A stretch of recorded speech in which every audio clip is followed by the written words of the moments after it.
Hey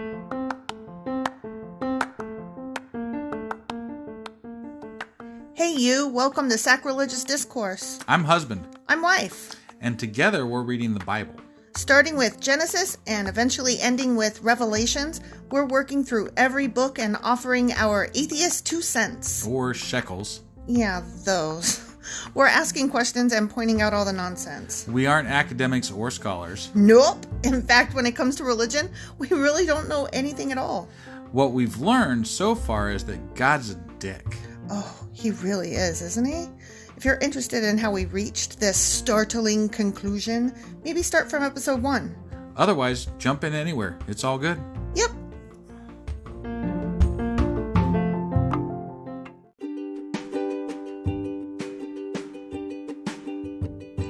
Hey wife, we just got a new sponsor. It's Anchor. They must think we're doing something right because they picked us back up. That's amazing. Want to hear something even more amazing? Yeah?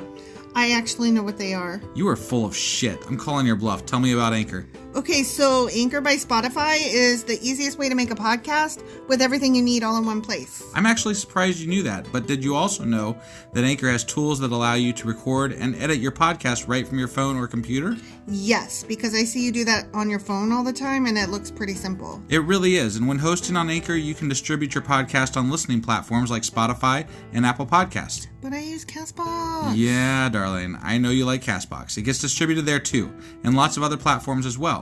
And how much are we paying for this awesome service? Absolutely nothing.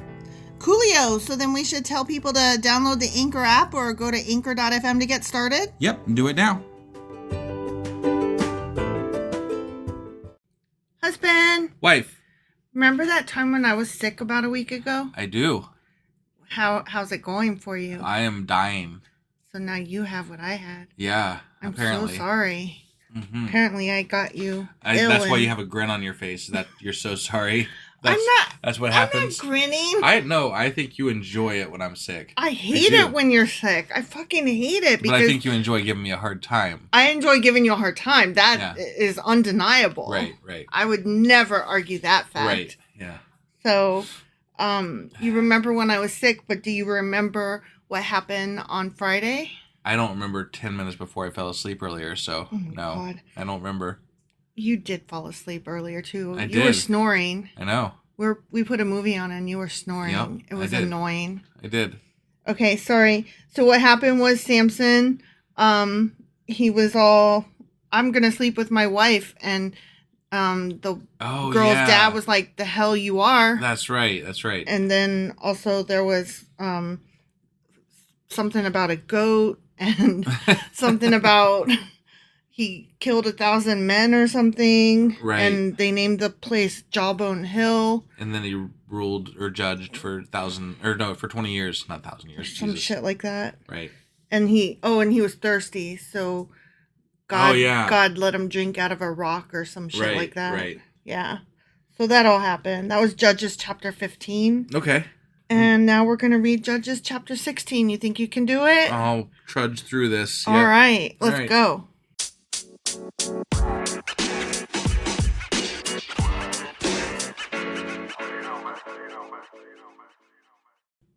Okay, Judges chapter 16. Okay. Starts out with Samson at Gaza. All right.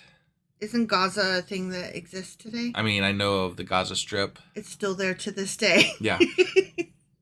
One day, Samson went to the Philistine town of Gaza and spent the night with a prostitute. Whoop, whoop. I bet he did. Well, yeah. Okay. I mean, why his other wife didn't work out and the dad was blocking the way, so.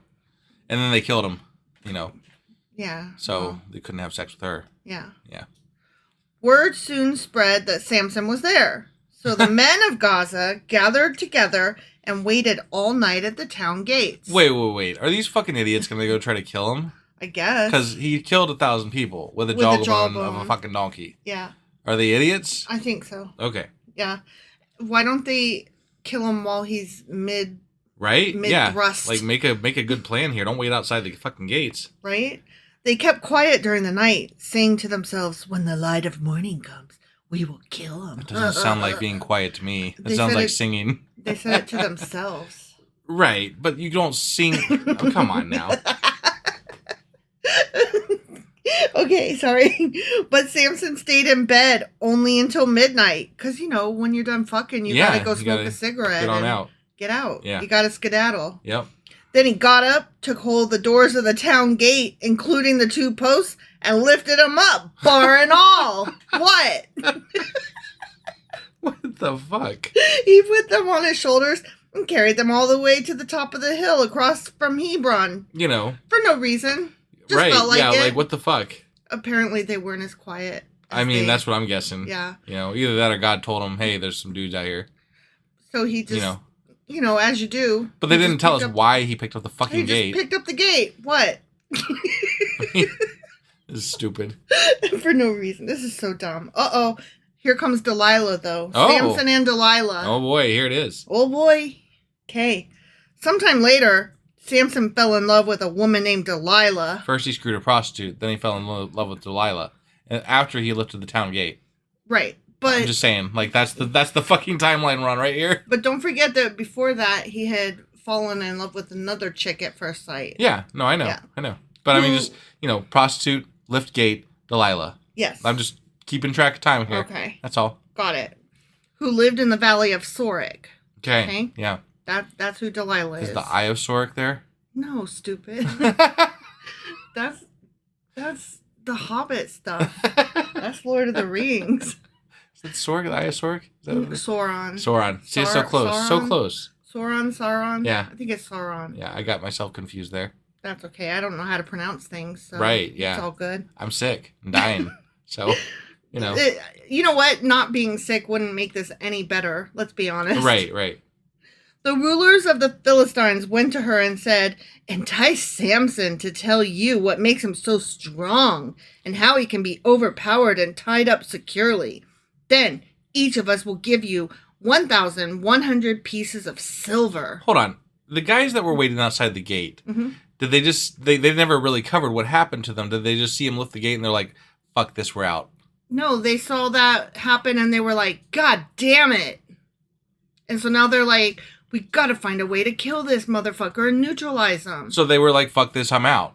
No, they weren't out. They just didn't attack him that night. Because dude lifted a fucking gate. Yes, they saw him lift a gate and they were like, this will not stand. We have to find a way to bring him down. Oh, he likes that Delilah chick. Yeah. Let's go see if she can help us somehow. Okay, all right. Okay. Samson and Delilah. Yep. So Delilah said to Samson, blinking her innocent eyelashes, "Please hey there, Delilah. Tell me." Hey there, Delilah. That's funny. Was that the plain white tees? Yes, it is. Good on me. Yeah. "Please tell me what makes you so strong and what it would take to tie you up securely."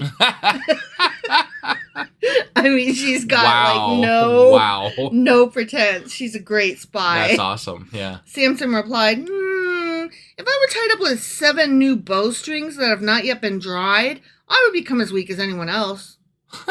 So the Philistine rulers brought Delilah 7 new bowstrings, and she tied Samson up with them.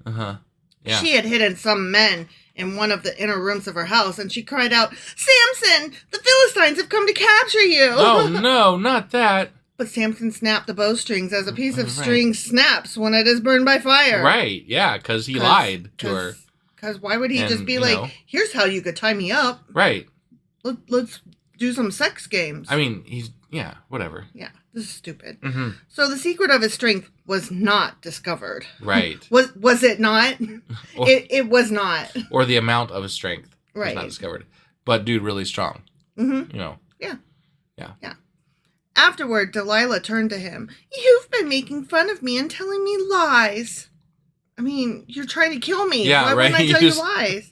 Now, please tell me how you can be tied up securely. I really want to kill you, stupid." I mean, she's literally like, "Stop lying. Right. Let me kill you." I know it didn't work out this last time because, people came to kill you, but surely we can make it work better next time, right? It's like when I go, "Husband, you never let me have blah, blah, blah." Only instead she's like, "Husband, you never let me kill you." Right. Only they're not married yet. Well, that's or true. Not married. Boyfriend. Yeah. "Boyfriend, you never let me kill you." Right. Yeah. Samson replied, if I were tied up with brand new ropes that had never been used, I would become as weak as anyone else. They tried that already. Do you think that he's lying? I think he's lying because they tied him up with 2 new ropes. Mm-hmm. And they came out of the cave and he broke right out of those. Yep. So do you think that Delilah is a dumb hooker? Yeah. So Delilah took new ropes and tied him up with them. The men were hiding in the inner room as before. And again Delilah cried out, Samson, the Philistines have come to capture you. Just a curiosity here. Wouldn't you throw maybe 5 to 10 extra ropes on there just on the off chance that he lied again? You know what I would do is not ask him, how can I tie you up and kill you? That's what I would. Right. That's what I would do in the first place. I would just be like, well, I guess this guy is super strong. Right. Whatevs. Right. Yeah. But again, Samson snapped the ropes from his arms as if they were thread. Yeah. Then Delilah said, you've been making fun of me and telling me lies. Now tell me how you can be tied up securely. Oh my God. She is about stupid. What? Every fucking time you tie me up, bitch, the fucking Philistines come to kill me. Right. No. Why would I tell anybody ever how to kill me? Right. This is stupid. Right? Especially when they keep showing up when you do it. Yeah. Just saying. Yeah. It's dumb. You might be trying to kill me. Right? I think that would cross my mind at this point. Mm-hmm. Samson replied, well, if you were to weave the 7 braids of my hair into the fabric on your loom and tighten it with the loom shuttle, I would become as weak as anyone else. I think he's lying. Yeah. Okay. Survey says, liar. Right. So while he slept, Delilah wove the 7 braids of his hair into the fabric. Then she tightened it with the loom shuttle. Again, she cried out, Samson, the Philistines have come to capture you.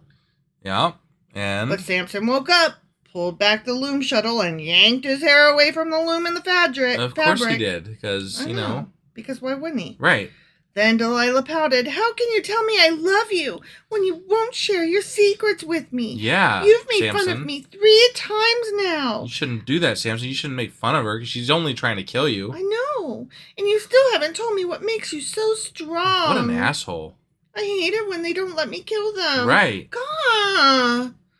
You know what? You should be happy because I only ask for things like ice cream. Yeah, also, I never ask for ways to murder almost never you. try to kill me. Yeah. Almost never. Yeah. Pretty much never. Right. Close to never. Close to never. Practically never. Yes, that is definitely true. Virtually never. Correct. Okay. Yeah. Yeah. Except for when I'm sick. I'm not trying to kill you. I'm trying to stay away from you. You're annoying. You're a baby when you're sick. Worse than me. All I want to do is sleep. I'm like, fuck off. Yeah. I just want to sleep. Yeah. But you make noise. Yeah. You groan and moan and you're like, bring me tea. Okay, I'll stop making fun of you. Thank you. She tormented him with her nagging day after day until he was sickened to death of it. He could always break up with her ass. Yeah, right? They ain't married, right? I don't think so. I don't think so either. Finally, Samson shared his secret with her because he's about a fucking dumb cunt. Yeah, that's really stupid. What a Dumbo. My hair has never been cut, he confessed, for I was dedicated to God as a Nazarite from birth. If my head were shaved, my strength would leave me, and I would become as weak as anyone else. I call bullshit. Well, Delilah realized he had finally told her the truth, so she sent for the Philistine rulers. Oh my God. Come back one more time, she said, for he has finally told me a secret. So the Philistine rulers returned with the money in their hands. Delilah lulled Samson to sleep with his head in her lap, and then she called in a man to shave off the 7 locks of his hair. In this way, she began to bring him down, and his strength left him. Oh. Yeah. Wait, this is true. Yeah. Not true. Fucking insofar as right, yeah. canon Bible story. Yeah. Yeah, no, I was pretty sure that, he said that she nagged him to death, and he finally told her. Okay, all right. Then she cried out, Samson, the Philistines have come to capture you. When he woke up, he thought, I will do as before and shake myself free. Yeah. But he didn't realize the Lord had left him. Oh. Because God is a fickle fuck. Right. He wanted him to keep his hair good. Yeah, that hair. That's the important bit. Yep, Samson with the good hair. Yep. So the Philistines captured him and gouged out his eyes. Oh, shit. Then they took him to Gaza, where he is bound with bronze chains and forced to grind grain in the prison. But before long, his hair began to grow back. Oh, shit. Oh, shit. His magic power's in his hair. Who even fucking knew? I mean, this is stupid. Magic hair. Magic hair. Who knew? I didn't know that there was magic hair in the fucking Bible. I didn't either. So, I mean, I'd never heard that before. I mean, we've heard of Samson and Delilah. Our kid just chopped off their hair. Magic fucking hair. Do you think if our kid hadn't chopped off their hair, they would be strong? No. I mean, no stronger than they are. Right. Okay, here we go. Ready? The next section, the death of Samson. Wow, that escalated quickly. Right? The Philistine rulers held a great festival, offering sacrifices and praising their god, Dagon. Dagon, huh? Dagon it. I wonder if that's where it came from. Dagon it. Maybe. Who knows? Dagon, stupid motherfucker. Yeah. They said, our God has given us victory over our enemy Samson. La la la la la. When the people saw him, they praised their God, saying, our God has delivered our enemy to us. The one who killed us, so many of us, is now in our power. Nanny nanny boo boo, stick your head in doo doo. Right. Okay? Yep. Half drunk by now, the people demanded, bring out Samson so he can amuse us, because we are mean people who love to make fun of prisoners and torture people. Woohoo! Wee! Yeah. Fun. So he was brought from the prison to amuse them, and they had him stand between the pillars supporting the roof. Samson, between the pillars supporting the roof. He's standing there. So what, are they going to knock the pillars out and like squash them unless he can hold up the roof or something? Probably. Samson said to the young servant who was leading him by the hand, place my hands against the pillars that hold up the temple. I want to rest against them. Now the temple was completely filled with people. All the Philistine rulers were there. And there were about 3,000 men and women on the roof. Oh, shit. Who were watching as Samson amused them. Oh, he's going to knock down the pillars and squash everybody. Yep. That's what I'm thinking. I think you're right. Then Samson prayed to the Lord, Sovereign Lord, remember me again. I got some good hair now. Oh, God, please strengthen me just one more time. Give me that good hair magic. Yeah. I'm imagining, like, blow. you've seen, what is that movie where, Flash Gordon? No. Oh, Coming to America. Oh, Remember the guy with the hair? Oh, yeah. And like, it's like magic hair, right? Yeah, he was the guy that was in ER. Yeah. And he was so in love with his hair. Right? Yep. Yeah, this guy's so in love with his hair. Yep.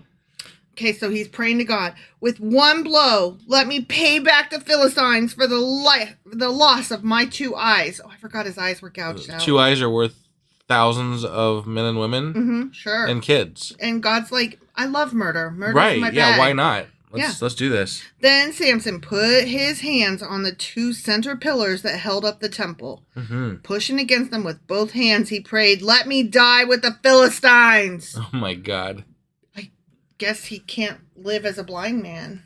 He didn't have enough hair. That's what the problem is. Yeah. He just had enough to do this one last thing. Yeah.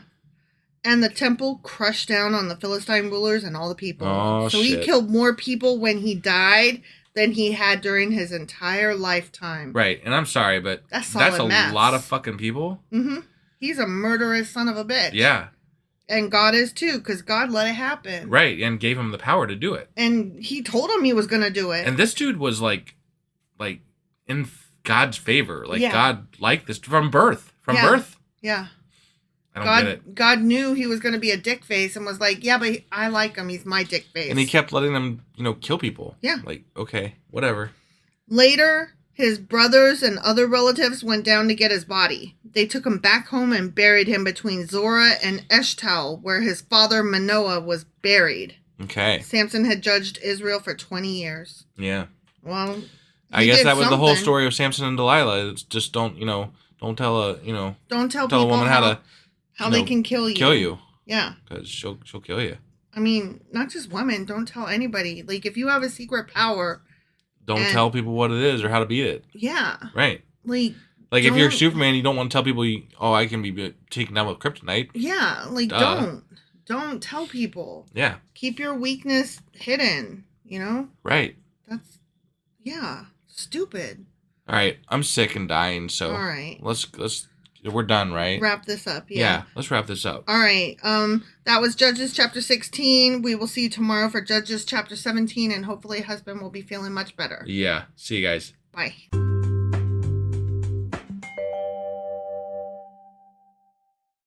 Husband! Wife!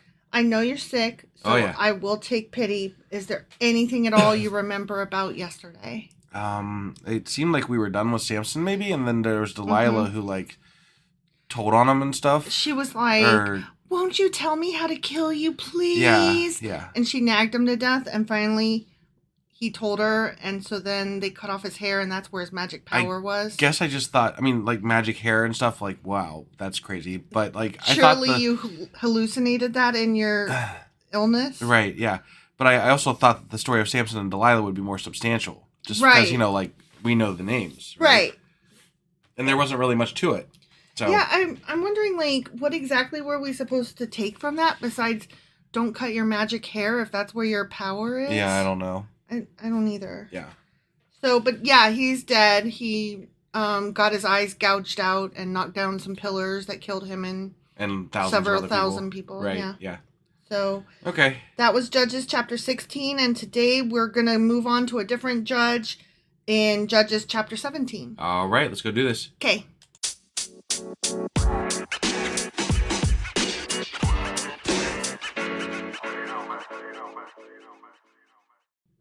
Okay, Judges chapter 17. All right. And this is a very, very short one. Thank God. And the section is called Micah's Images and His Priest.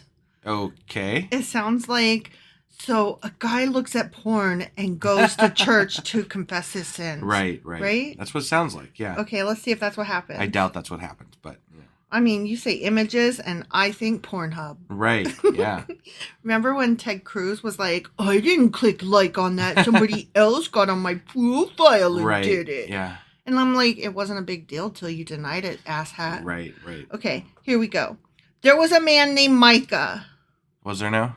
Who lived in the hill country of Ephraim. Okay. He lived in the hill country of Ephraim. That happened. Yep. I've heard of Micah. Have you heard of Micah? Not so much. I don't know anything about him, but I feel like I've heard the name Micah before. Got it. One day he said to his mother, I heard you place a curse on the person who stole 1,100 pieces of silver from you. Well, I have the money. I was the one who took it. What? The Lord bless you for admitting it. Oh my God. His mother replied. Wow.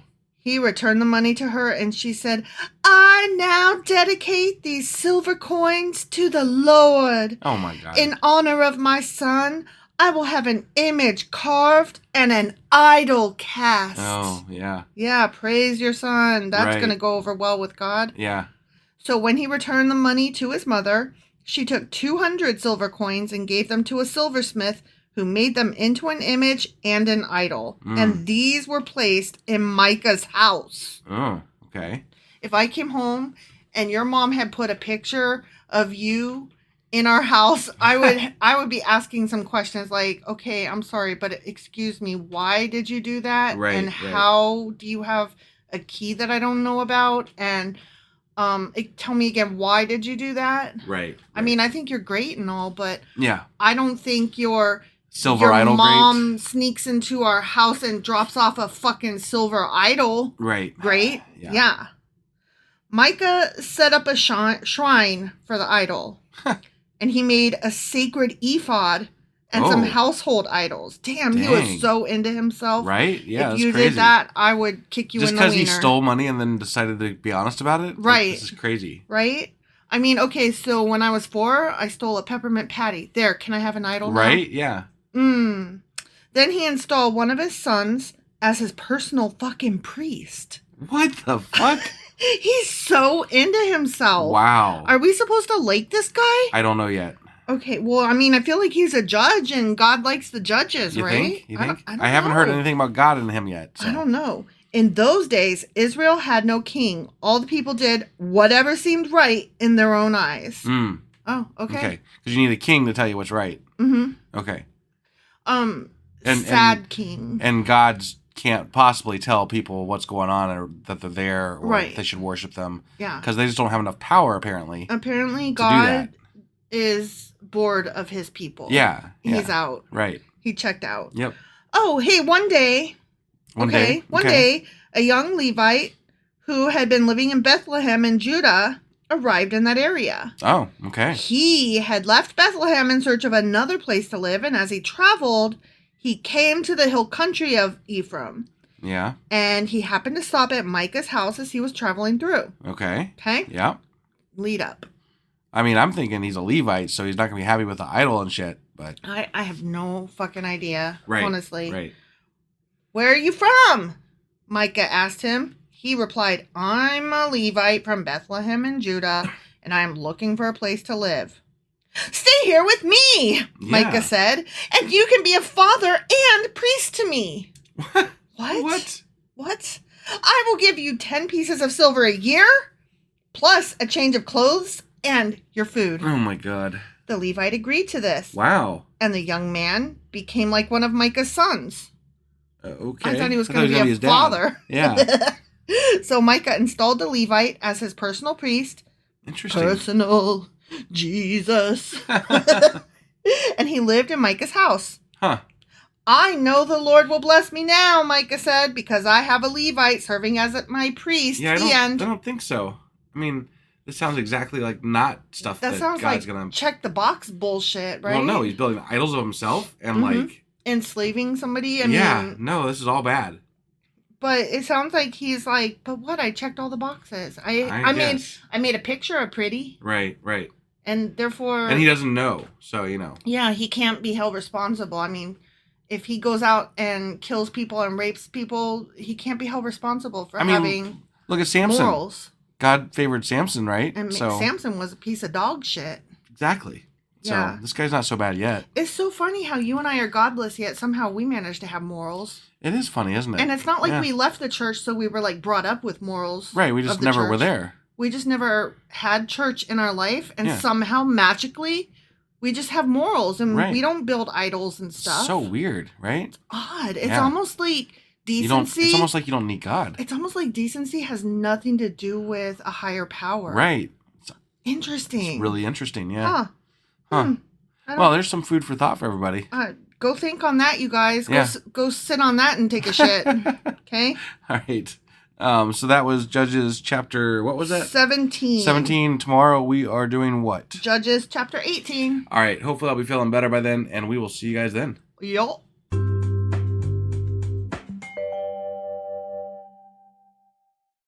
Husband! Wife. Do you remember what happened yesterday? No, I should, but I don't. So, Micah... I think I've slept like an hour. No, I've been awake for like an hour between now and then. Yeah, so, that's true. I slept a lot. Yeah. But anyway. You have been sick. So it's about Micah, though. Okay. So Micah stole money from his mama, but then he was like, Mama, I stole money from you. And she was like, you're so honest and great. And he was like, I know, right. And so then he made like an idol and he made like an altar. Ephod. And then, an ephod. And then he hired a Levite to be his live-in priest. So he had his own personal Jesus. Yeah, that's awesome. And they had no kings back then, so they didn't know anything right from wrong. The end. Yeah, that sounds about right. All right, so that's what happened. That's what happened. What are we reading today? Oh, today we are reading Judges chapter 18. Let's go jump into this. Okay.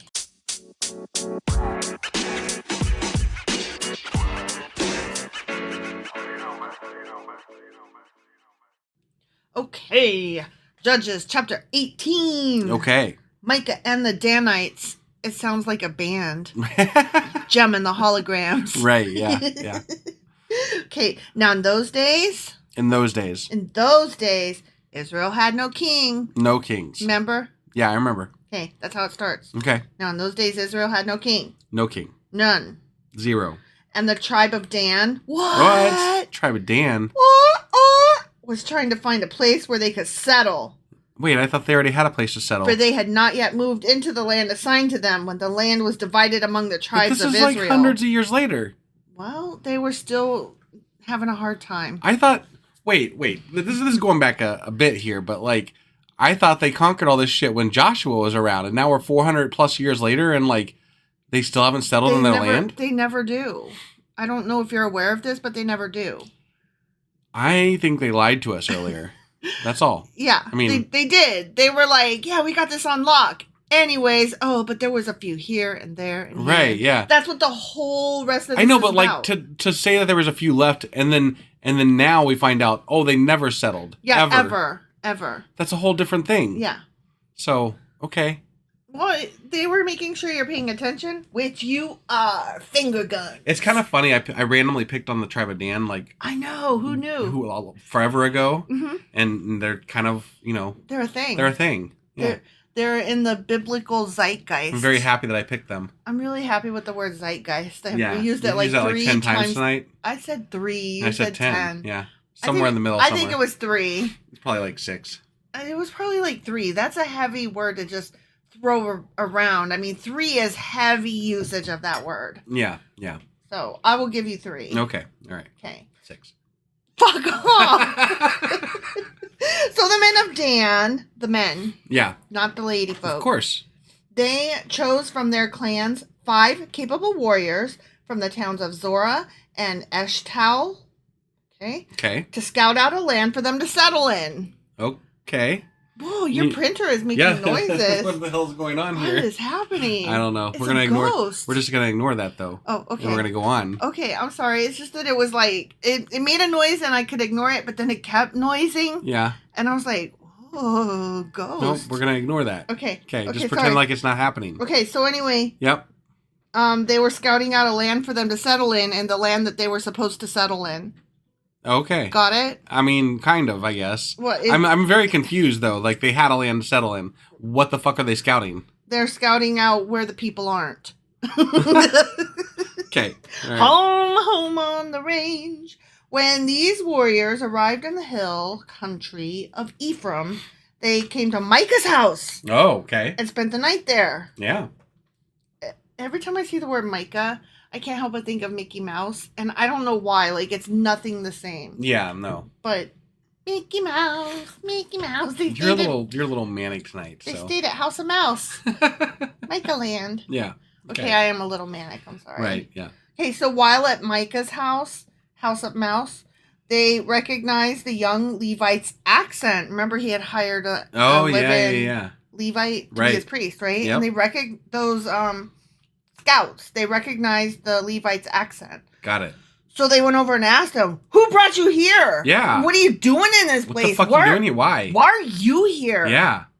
Okay. Okay. He told them about his agreement with Micah. Yeah. And that he had been hired as Micah's personal priest. Okay. Jesus. Then they said, "Ask God whether or not our journey will be successful." Okay. Sure. And you know what he said? No. He goes like this. He goes, "Go in peace." Go in peace. That's not an answer. The priest replied, "For the Lord is watching over your journey." That's still not a fucking answer. No. He walks with us. I mean, he talks with us. Yeah, I mean, he could be looking over you as you die. So, right? Like, that doesn't mean anything. The footsteps in the sand and, yeah, what? No. Okay. So the 5 men went on to the town of Laish, where they noticed the people living carefree lives. Well, that doesn't sound good. No, that's They were having sex in the goddamn streets. Right, yeah. They didn't bury their poop good, I bet. Yeah. They probably were gay. But do you think that they made idols of themselves, like the last guy, Micah? They might have, but they might have been too busy having a good time gaying it up. Okay. Which, good for them. Yeah. Yeah. So anyway, they were living carefree lives. Like the Sidonians. Oh my God, not them. Fucking Sidonians. Yeah. They were peaceful and secure. Oh, my bad. I read that way wrong. I guess, yeah. Okay, the people were also wealthy because their land was very fertile. Okay. Like the crescent. The Fertile Crescent. Yeah. Have you heard of that? Isn't that like the Euphrates and the Tigris? Yeah, it's area? Where they meet. Yeah. Yeah. Right. Yeah, it's that valley there. Yeah. It's the crotch. Right. I got it. Region. And they lived a great distance from Sidon and had no allies nearby. So they were like, we're living carefree lives here. On our own. Surrounded by bad. And we have fertile lands and we're ripe for killing. Kill us, why don't ya? When the men returned to Zorah and Eshtal, their relatives asked them, "What did you find?" The men replied, "Come on, let's attack them." Is that what he says? Yeah. Come on, let's attack them! Exclamation point. Oh my God. We've seen the land and it is very good. Yeah. What are you waiting for? Right. Don't hesitate to go and take possession of it. Yeah, it's amazing. When you get there, you will find the people living carefree lives.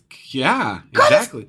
God help them that they're living carefree lives. Carefree! We need to kill them. God has given us a spacious and fertile land, lacking in nothing! Exclamation point. Right, yeah. Come on! Remember 400 years ago when God said that this was going to be the land of fucking milk and honey and whatnot? Right. Yeah, it's right there! Yeah. Why do they have it? Go get them! Because we need that shit. Kill them! Okay, they're so excited. Yeah, they are. Okay, so 600 men from the tribe of Dan, armed with weapons of motherfucking war. 600? 600 men. Okay. Set out from Zorah and Eshtal. They camped at a place west of Kiriath Jearim in Judah. Okay. Which is called Mahanadan to this day. Okay. To this day. Okay. I bet that's not, though. Probably not. I mean, to that day. Maybe it is, but probably not. But not to this day. Probably just to that day. Yeah, right. Okay. So they went on from there. So why did they bother mentioning it? Into the hill country of Ephraim and came to the house of Mouse. Micah. Micah? Yeah.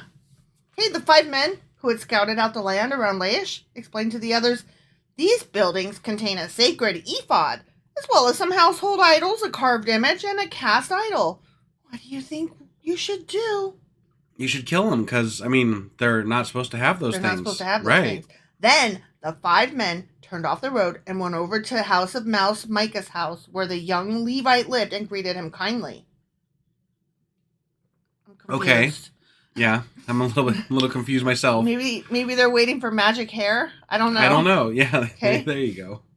As the 600 armed warriors from the tribe of Dan stood at the entrance of the gate, the 5 scouts entered the shrine. And removed the carved image. Oh. The sacred ephod, the household idols. Okay. And the cast idol. Damn. Okay. They went in and they were like, "Nope, yoink. Right. Okay, bye." This, well, I mean, I don't quite understand what he's doing with a Levite priest there, and also having idols like that. You would think that wouldn't that doesn't work. Why didn't a Levite be like, "I can work with you. Thank you for hiring me. I cannot wait. Gotta go, dude. Gotta go. This is a hostile work environment. Right. We have our goals are at odds. Right. Okay, so meanwhile, back at the ranch, right, the priest was standing at the gate with the 600 armed warriors. Okay. When the priest saw the men carrying all the sacred objects out of Mouse of House shrine, Micah's shrine, yeah, he said, "What are you doing? You're a Levite priest. You should know what they're fucking doing. What are you doing? Be quiet and come with us," they said. "Be a father and priest to all of us." Isn't it better to be a priest for an entire tribe and clan of Israel than for the household of just one man? Right? I guess. I mean, right? I don't understand. I don't know. They're like, "Come with us." Come with us. Okay, Micah legit is like breaking God's law, right? Like, yeah, but he's just one guy. Who gives a fuck? I mean, he used to give a fuck. Yeah, but he's just one guy who gives a fuck. All right. I don't give a fuck. Do you give a fuck? I don't give a fuck. No, but I'm just saying, like, they're just like, don't. That's just one guy, and look, we took care of his shit. Now come with us. All right. Okay? Yeah. The young priest was quite happy to go with them. Oh. Okay. So he took along the sacred ephod, the household idols, and the carved image. What? Why? Yeah, why? But why? They were carved images of Micah. Why did you do that? Yeah, that's really dumb. Excuse me, Levite, can you explain why you fucking did that? I can't explain it. Okay, well, this Levite is trash. He doesn't understand. Well, I mean, I think that's kind of the point that nobody understood back then. What did you do? Right. It's on a stone. They wrote it down on a stone. Right. Several stones. It's on this stone over there on the east side gang. It's over there with the west side gang. It's on all the rocks everywhere. They wrote it down all over the goddamn place. They're still there to this day. Yeah, to this day. Yeah. I don't know what to do. Yeah. Okay, well, you could read the fucking rules. That's true. They could. You know what else they could do? They could go to the sacred tabernacle. Right, and read the book of instruction. And read the fucking book of instruction that goddamn Moses left behind. Yeah, it's true. So you know what? No pity. These guys are stupid. Right. Okay? They've got the fucking rule book right there. And they're like, whatever. They do, yeah. Okay, I'm sorry. Okay. Calm it down. Okay. So he took them all, okay? Okay. They turned and started on their way again, placing their children, livestock, and possessions in front of them. Okay. Because when you're going to sneak, you put all the noisy shit in front of you. Right. Yeah, that's the way I sneak attack all the time. I also make sure that I step on all the creaky steps. Yes, that works the best, for sure. Okay, when the people from the tribe of Dan were quite a distance from Mouse of House Micah's house, the people who lived near Micah came chasing after them. I don't know why. That couldn't have been that many people, like... How many people? I thought he lived alone. Right? Yeah, well, no, not only that, but like there couldn't have been more than 10 neighbors that would have seen that, right? Well, apparently a lot of them. Okay. They were shouting as they caught up with them. Okay. The men of Dan turned around and said to Micah, "What's the matter? Why have you called these men together and chased after us like this?" Yeah. Question mark. That is, yeah. I mean, I think that they said it like that. Like, what is your fucking problem, guy? Right, yeah. Hey, and he's like, "What do you mean, what's the matter?" Micah replied, "You've taken away all the gods I have made." All the gods he's made. He made gods. Tinker, tinker, tinker. Look, I made a god. Right. Pass the glue. Oh my God. Okay, I'm sorry. You've taken away all the gods I have made and my priest. Yeah. And I have nothing left. Right. Nothing but these house shoes. I got house shoes left. Yeah. I made the lamp go out. Do you think that God is like warning me? He's like really upset because he made our printer go off. No, that was a schedule. I just scheduled the lamp to go off. It's just that late. That's all. Oh, okay. Yeah. I was getting scared for a minute that I was being too blasphemous against Micah. No, that was all me. House. Okay. The men of Dan said, "Watch what you say, man." Yeah, man. There are some short-tempered men around here who might get angry and kill you and your family. Yeah. Nah. Can't stop them, so... Can't stop, won't stop. Right. So the men of Dan continued on their way. Yeah. When Micah saw that there were too many of them for him to attack, he turned around and went home. That sounds like the good move. What you gonna do? Right, yeah. Then, with Micah's idols and his priest, the men of Dan came to the town of Laish. Okay. Whose people were peaceful and secure, remember? Yeah. They were living carefree lives, walking in the streets and whatnot. Yeah.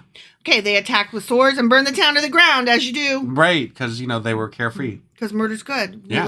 We like to murder carefree people. Definitely. Appropriation, yeah! Right. Okay, there was no one to rescue the people, for they lived a great distance from Sidon and had no allies nearby. Remember, we already just said that 2 sentences ago? Yep.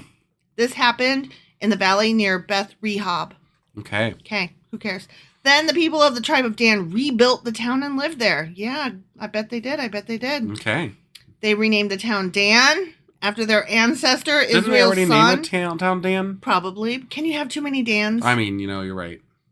How many Dans would a Dan if a Dan would Dan a Dan? Yeah, I don't know. But it had originally been called Laish.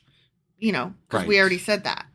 Right. I don't know why that sentence was pointless. I don't know. They're like, this town Laish got burnt down and renamed Dan, but remember, it used to be called Laish. Right. Got it. Yep. Okay, then they set up the carved image, and they appointed Jonathan, son of Gershom, son of Moses, as their priest. Wait, they set up the idol, the carved image thing? Goddamn right they did. Wow. Yeah. That's really weird.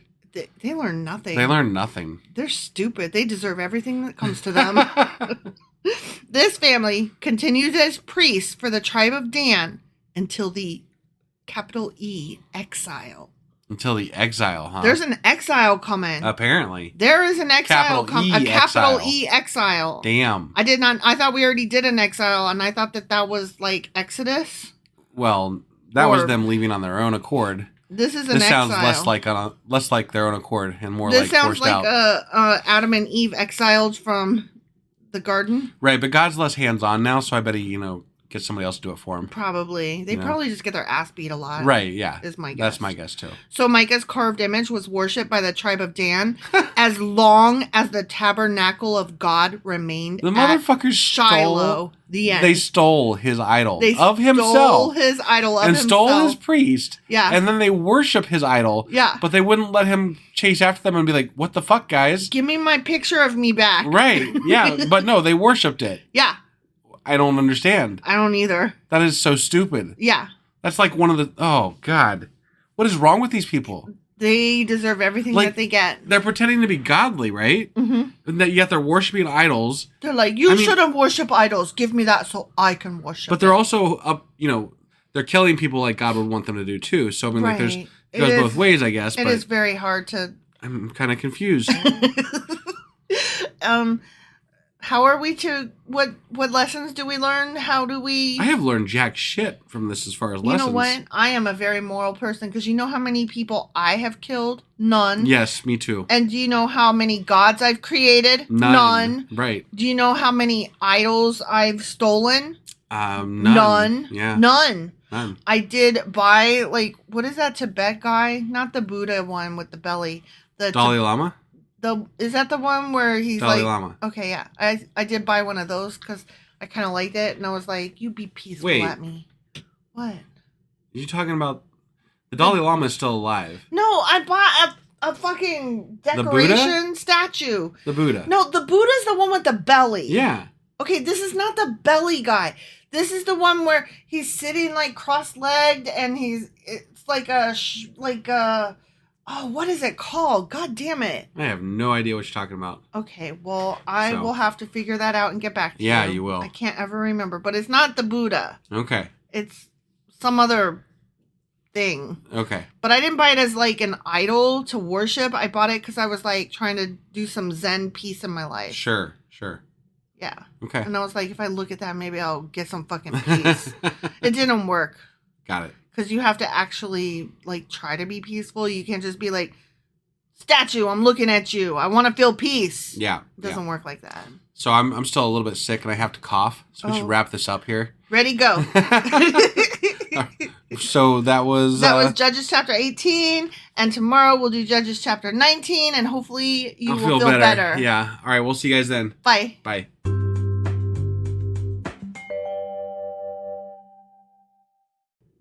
Husband. Wife. Do you remember what happened yesterday? If I recall correctly, I think that the tribe of Dan passed through Micah's house and stole all of his shit and then told him, back the fuck off. And then they were like, we're going to worship him. Right. Is that basically the gist of it? Yeah. The final line in the last chapter was... So Micah's carved image was worshipped by the tribe of Dan as long as the tabernacle of God remained at Shiloh. Yeah, that was some stupid ass shit. That was some stupid ass shit. I don't even understand it. And they stole his priest too. Yeah. They stole his fucking Levite. And the priest was like, yeah, see ya, peace out. Bye. Yep, that was Judges chapter 18. And now we are moving on to Judges chapter 19. All right, let's go do it. Okay. Hey guys, just a heads up, we're recording this after the fact and we're going to post it in the beginning beforehand just to give you... Which we never do. We never do, right. But this one calls for it. Trigger warning is what I'm trying to get to. This section involves gang rape and it is not easy and...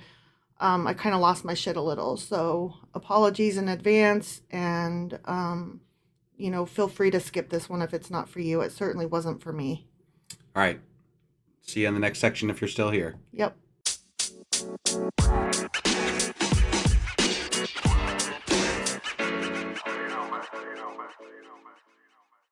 Okay, Judges chapter 19. Okay. Starts out with this little section called The Levite and His Concubine.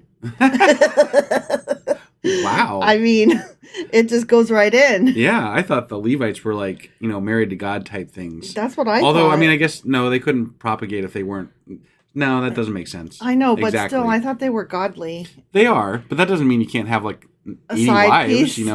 A side piece. Why not? She's not a wife, she's a side piece. Sure, yeah. That's just whatever. Right.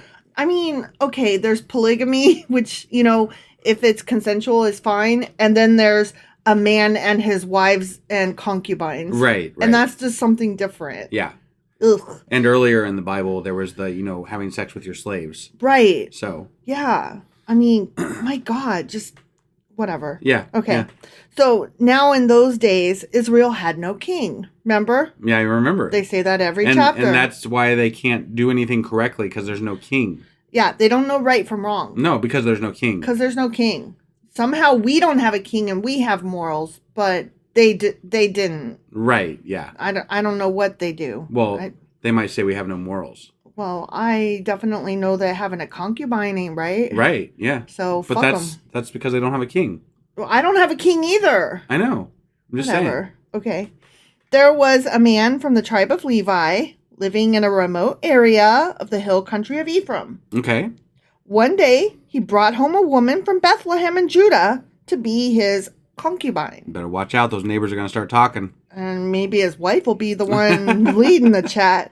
But she became angry with him and returned to her father's home in Bethlehem. What did he do? I don't know. Maybe he wouldn't paint her toenails. Yeah, maybe. After about 4 months, her husband set out for Bethlehem to speak personally to her and persuade her to come back. Please, come back and be my concubine. Come back. So he was her husband? No, concubine. It just said her husband spent, after 4 months, set out to find her. I guess. But, so apparently they were married. Well, I don't really understand how you can be a wife and a concubine. Well, mistranslations abound, right? Maybe it's like wife number 1 is just wife. Wife numbers 2 and more are both wife and concubine. Right. And once you get up past 9, it's like a harem, right? I don't know what the numbers are. He took with him a servant and a pair of donkeys. When he arrived at her father's house, her father saw him and welcomed him. Okay. My dad would not welcome. Yeah, not after you were gone. You didn't seek her out for 4 months. Yeah.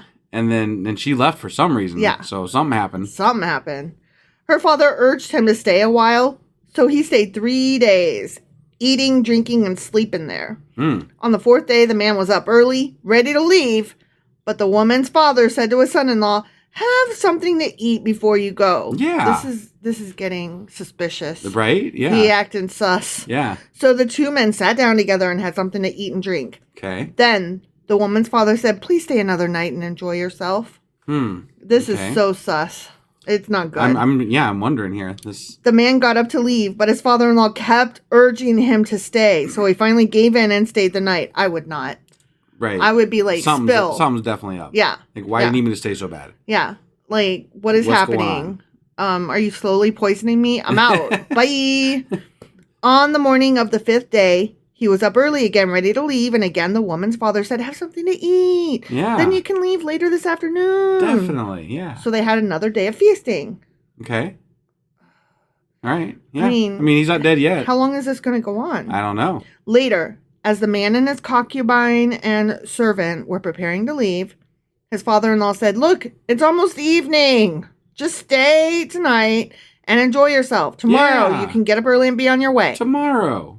Always tomorrow. Yeah. Tomorrow and tomorrow and tomorrow. Exactly. Tomorrow is another day. Right. The sun will come out tomorrow. Unless you're Joshua and the sun doesn't come out tomorrow. That's true. That is true. But this time, the man was determined to leave. He was like, nah, man, nah. So he took his 2 saddled donkeys and his concubine and headed in the direction of Jebus, that is Jerusalem. Jebus. Got it. Goddamn right. It literally says Jebus. Does it really? Jebus. That's so funny. It's because that's what our kid calls Jesus. I know. Our kid comes in and says, "Praise Jebus." Yeah. That's funny. It was late in the day when they neared Jebus, and the manservant said to him, "Let's stop at this Jebusite town and spend the night here." Yeah. No, his master said. "We can't stay in this foreign town where there are no Israelites." Right. Instead, screw that. Right. Instead, we will go on to Gibeah. Come on, let's try to get as far as Gibeah or Ramah, and we'll spend the night in one of those towns. Okay. All right. I don't know what the reasoning is, but there's some sort of reasoning. There's reasoning. Yeah. So anyway, so they went on. Okay. The sun was setting as they came to Gibeah, a town in the land of Benjamin. So they stopped there to spend the night. They rested in the town square, but no one took them in for the night. Oh no. That's mean. Maybe they were all wait, no, I'm thinking of the Jesus story. I'm just like I'm kind of going along with this whole story here. I'm expecting it to take some really dark, weird, fucked up twist. I know, I'm waiting. Like, what is this story about? What's gonna happen? Something's gonna happen. Either that or nothing happens. Right. It's one of the two. But it feels like it's leading up to something. Right. I mean, the donkey's definitely going to start talking and stabbing people or something. Right. You know? Like... Or maybe, like Pompeii style, a volcano will suddenly erupt in ash. There you go. You know? Yeah. That evening, an old man came home from his work in the fields. Okay. Oh, this is something else. Yeah. Different story. He was from the hill country of Ephraim, but he was living in Gibeah, where the people were from the tribe of Benjamin. Okay. When he saw the travelers sitting in the town square. And no one had helped him. Right. He asked them where they were from and where they were going. Where are you going? Where have you been? What is it? Cotton-eyed Joe? Yeah, I don't know. I forget how it goes. We have been in Bethlehem in Judah, the man replied. We are on our way to a remote area in the hill country of Ephraim, which is my home. I traveled to Bethlehem, and now I'm returning home, but no one has taken us in for the night, even though we have everything we need. Right. We have straw and feed for our donkeys and plenty of bread and wine for ourselves. And here we are, sleeping in the goddamn town square. Assholes. Right? You're welcome to stay with me, the old man said. I'll give you anything you might need, but whatever you do, don't spend the night in the square. Oh, why not? I don't know. So he took them home with him and fed the donkeys. After they washed their feet, they ate and drank together. Okay. Yep. Okay. While they were enjoying themselves, a crowd of troublemakers from the town surrounded the house. They began beating at the door and shouting to the old man, "Bring out the man who is staying with you so we can have sex with him." Oh. Damn. This is just like what happened to, what was the, there was the angel of the Lord and they were like, what was that? "Give me your daughter so we can have sex with her." Was that Lot? No, was it? I can't remember who that was. It was the one where but I can't remember. Yeah, but anyway, it was like outside of Sodom or something like that. Oh, no. They were like, "Bring out the angel so we can have sex with him." And the guy was like, "I'd rather give you my daughter." Yeah. And they were like, "Okay, this is like a running theme." Oh, yeah, rape is all throughout Yeah, but like just even the wording, like we want to rape him. We want to have sex with him. Give us. People apparently come to people's doors all the time when strangers show up and like, we want to have sex with them. Yeah. And they're just like, so, I mean, at least they're honest about it. I mean, I guess, yeah. Like, you don't have to worry that they're going to sneak up on you and try to rape you. They're going to be up front. Yeah, they don't hide that they're rapey. Yeah. Yeah. The old man stepped outside to talk to them. I wouldn't step outside. Yeah, I wouldn't either. I would maybe step outside with my, I don't know, weaponry. Right. I ran out of words just then. Yeah. "No, my brothers, don't do such an evil thing, for this man is a guest in my house, and such a thing would be shameful. Oh, here, take my virgin daughter and this man's concubine. Better that you rape women than engage in gay rape. Oh my God. Raping women is preferable to gay rape." Yeah, no, and they just, it's almost like they're offering them up as a sacrifice, I guess. That's so, and it's happened before. Yes. Like, this is a thing. I'm just this is a running thing. That it is better that you rape these women. Let's clarify. According to the Bible and according to God. Yeah, it is better to rape women than to rape men. Yeah. Instead of, how about no rape whatsoever? Right. And how about we're going to, shoot your goddamn head off if you come and step it closer? Yeah.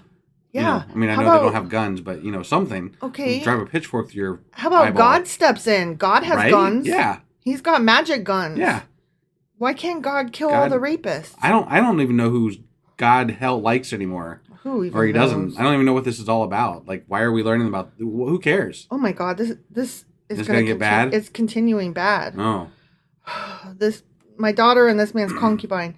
I will bring them out to you, and you can abuse them and do whatever you like. What the fuck? But don't do such a shameful thing to this man. Oh my God. This is appalling. Yeah. You can not just rape them, but abuse them. But by it's goodness, no wonder that there's such a thread of toxic masculinity in Christianity. Like, this is disgusting. It's horrible. Yeah. No, I mean, I'm just thinking of, like, my child and saying that to somebody like. Yeah, if this is considered if this is considered like the way you do things, No, I just thank you. yeah, right. I don't politely, respectfully, no, thank you. Yeah. Okay, but they wouldn't listen to him. So the Levite took hold of his concubine and pushed her out the door. Damn. The men of the town abused her all night, taking turns raping her until morning. My God, this should have had a fucking trigger warning. Jesus Christ. I'm so sorry, you guys. This really should have had a trigger warning, and I apologize because I'm disturbed. Yeah. And I mean, it came out of nowhere. It just to change the subject a little bit, but like there's a thing going on in Florida where they are banning books and stuff, and there's a guy now trying to get the Bible banned because things like this. Yeah, basically. I can see why. Because if you're gonna ban books, Bible ought to be right at the fucking top. I mean, this has got to be. I'd rather my kid read anything almost rather than this. Yeah, like this is horrible. Finally, at dawn, they let her go. Wow. I'm so sorry. This is really not cool for me. Like, right. I'm not okay at the moment because right. I'm just imagining a woman just enduring this all night. Yeah. This is really hard. No, that's awful. At daybreak, the woman returned to the house where her husband was staying. She collapsed at the door of the house and lay there until it was light. When her husband opened the door to leave, there lay his concubine with her hands on the threshold. He said, "Get up, let's go." Wow. Right? Like, yeah, great book, great husband, Fuck great you. guy. I hate this book so much, but there was no answer. So he put her body on his donkey and took her home. You know, as you do. Oh my God. When he got home, he took a knife and cut his concubine's body into 12 pieces. What the fuck? Then he sent one piece to each tribe throughout all the territory of Israel. Everyone who saw it said, "Such a horrible crime has not been committed in all the time since Israel left Egypt. Think about it. What are we going to do? Who's going to speak up?" Which was the horrible crime? The rape or the cutting up of the woman? I think they were upset about the cutting up of the woman. Are you sure? That's what I'm getting. I'm pretty sure that they're upset that she was cut up. Okay. Well, because he didn't seem very upset about his. No, he definitely did not seem very wife upset. Being raped. Yeah, that was pretty bad. I mean, yeah, the end. By the way, that was the end, and I'm so sorry, you guys. I have nothing funny to say, and I didn't. On that note, we're gonna go. We want to go ahead and wrap this up, or yeah, let's wrap this up. All right, and tomorrow we are going over what? Judges chapter 20. All right. We'll see you guys tomorrow. Yep. Sorry, guys. Bye.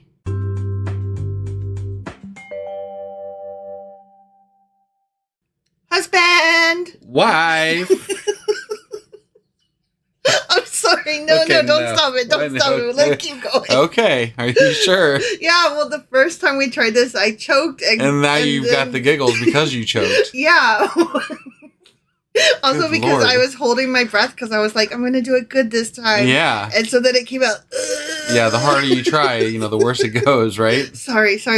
Yeah. I think I'm also overcompensating because, do you remember what happened yesterday? Yeah, unfortunately I do. It was very awful, and we had a trigger warning at the beginning, and there was, not good rape things happening at the That's episode. good. That's all. Yep, yeah. that happened. And hopefully today we can get on some cheerful murder. Let's do murder. Whee! So yesterday was Judges chapter 19, which is disgusting, horrible, bad, wrong, and nasty. Yeah. And today we are doing Judges chapter 20. Alrighty.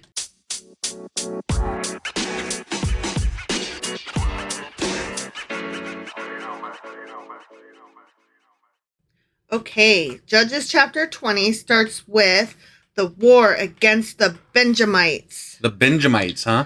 The Vegemite sandwich. The Benjamites. That's an interesting. That's just like, yeah, we're a Benjamite. I'm a Benjamite. Like, is that a Benjamin follower? Probably the Benjamin tribe, yeah. Why wouldn't it be a Benjaminite? I don't know. Because they decided it was that. That's what it is. I guess. The Bible says so. It must be true, right? I guess. Your laugh was great just then. Because we know how that holds up. Mm-hmm. Yeah. All right, so then, all the Israelites were united as one man. As one man, huh? From Dan in the north to Beersheba in the south. Dan is the man, and Beersheba is the man. Including those from across the Jordan and the land of Gilead. They're one man. Oh, because remember, he chopped up his gang-raped concubine and sent each of the pieces to one of the tribes. Okay. So that's what. So are they united against him, or I'm not understanding this. Okay. So the entire community assembled in the presence of the Lord at Mizpah. Okay. All right. As one man. As one man. Got it. Okay. So does Dan and everybody.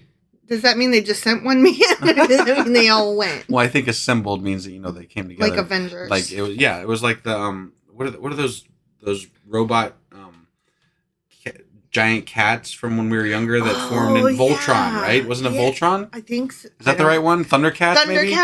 It's one of those two. Voltron or Avengers. Thunder. I think it was the cats were the Thundercats, and then there was other robots called Voltron. Just similar. They were robots that came together and made a bigger thing. I feel like you're mixing up several different cartoons. I don't. Maybe I am. Who knows? I don't think that Thundercats had cartoons. Robots in them. Okay. I feel like they didn't. But they assembled somehow. They did something. The Thundercats? I'm pretty sure. I don't feel like they did. All right, so Voltron then. I'm thinking of Voltron. Okay. Okay. And not Transformers. No, not Transformers, because this was like five robot cat-looking things that came together to form one giant thing. Really? Yeah. Because that sounds a lot like what is that planet? Captain Planet? I don't know what that is. Oh, okay. So yeah, well, never mind. But Voltron, yeah. Okay, whatever. That was one of my favorites. Except that you barely I don't really remember it. It's forever ago. 80s, like 80s. I can't be expected to remember 80s shit. What year is this? Who even fucking knows? You didn't even know what day it was. Right, yeah. I'm okay. lucky to wake up in the morning. Okay, so here they are, all assembled, right? Yeah, all right. The leaders... Sorry, we were bored just then. The leaders of all the people and all the tribes of Israel, 400,000 warriors armed with swords, took their positions in the assembly of the people of God. So wait, I just have to comment here because there's 400,000 of them, right? Warriors. This is right, yeah. Armed with swords. Sure, but this is all the Israelites, right? And this is hundreds of years later after they conquered Israel, supposedly. Sure. And at that time, they had like 600,000. So literally, they have dwindled in numbers over hundreds of years. I guess. That doesn't sound very like they didn't prosper and become like the Sands. Oh no, this is just the leaders of all the people and all the tribes of Israel. Okay. The leaders. There's 400,000 leaders. 400,000 warriors armed with swords. Yeah. Okay. It says the leaders of all the people and all the tribes of Israel, 400,000 warriors armed with swords, took their positions in the assembly of the people of God. Okay? Got it. Yep. Okay, now ready parentheses voice. I'm ready. Word soon reached the land of Benjamin that the other tribes had gone up to Mizpah. Okay. Okay? Yeah. So this wasn't like all of them then. So Benjamin, is that where dude was in the tribe of Benjamin? Yeah, that's what I thought. Okay, all right. I'm just trying to remember exactly. I mean, I could be wrong. I don't fucking know. Maybe I don't fucking know either. No, he was in the land of Dan, wasn't he? I don't know. Let's just keep going and find out what happens. Sorry. Let's see what's going on. The Israelites then asked how this terrible crime had happened. The Levite, the husband of the woman who had been murdered. Yeah, let's just say she had been murdered. What happened. Yeah. Okay.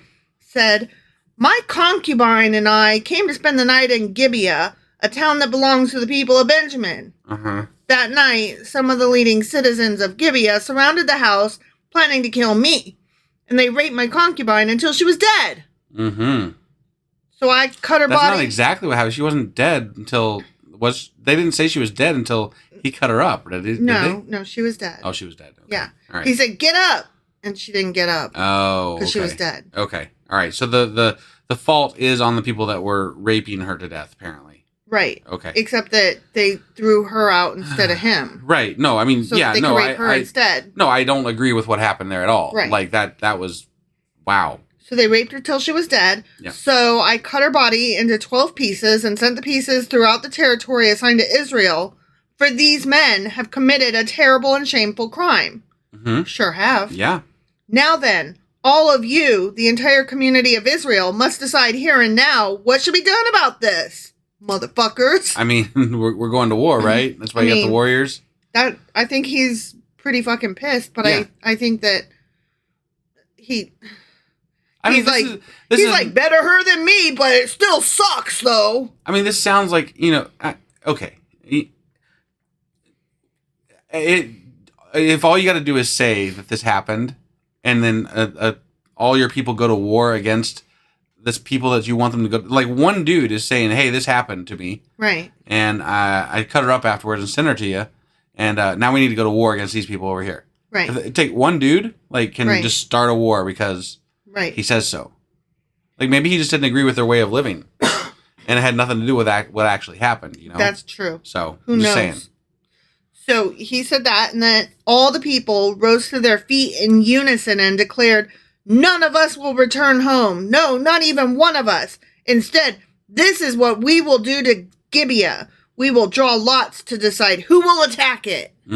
Okay. 1/10 of the men from each tribe will be chosen to supply the warriors with food, and the rest of us will take revenge on Gibeah of Benjamin for this shameful thing they have done in Israel. Yeah, you get them.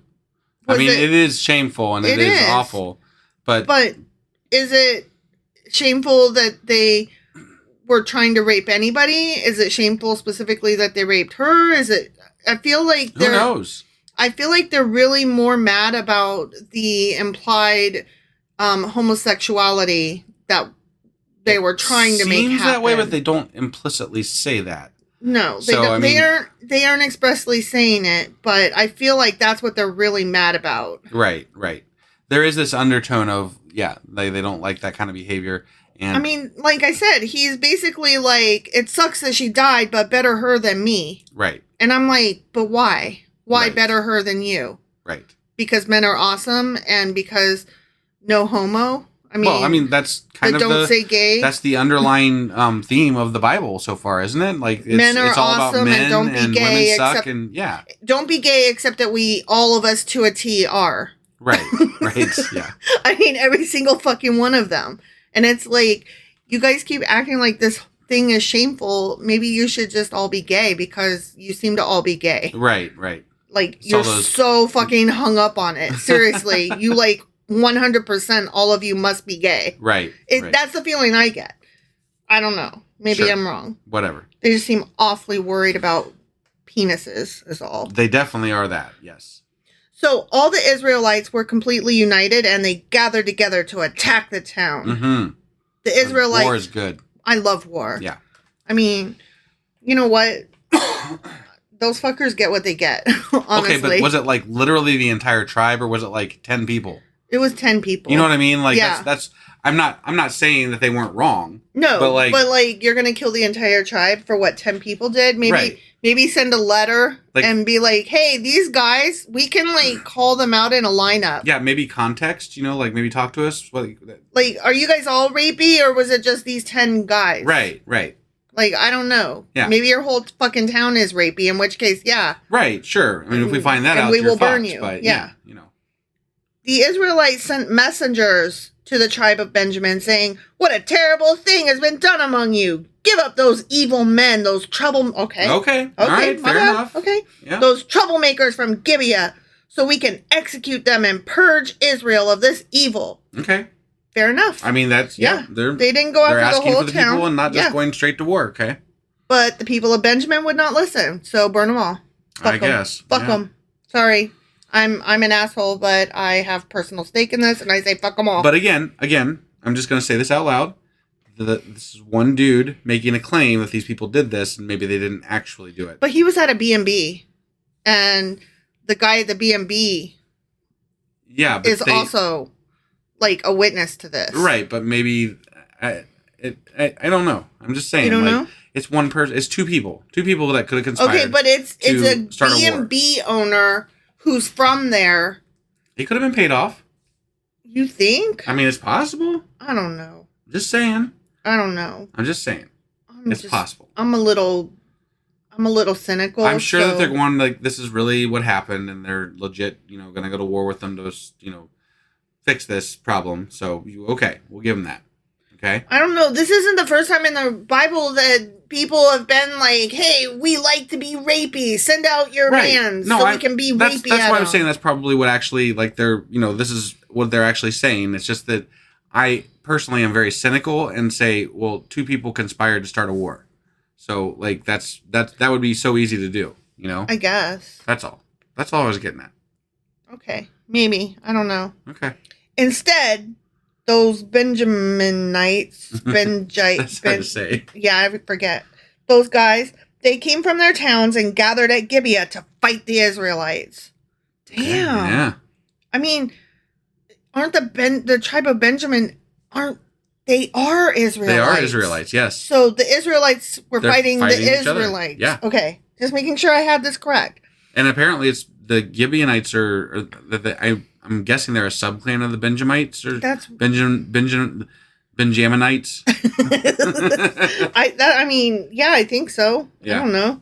In all, 26,000 of their warriors, armed with swords, arrived at Gibeah to join the 700 elite troops who lived there. Ah. Among Benjamin's elite troops, 700 were left-handed, and each of them could sling a rock and hit a target within a hair's breadth without missing. Oh, my. They were some good rock-throwing motherfuckers. Apparently, yeah.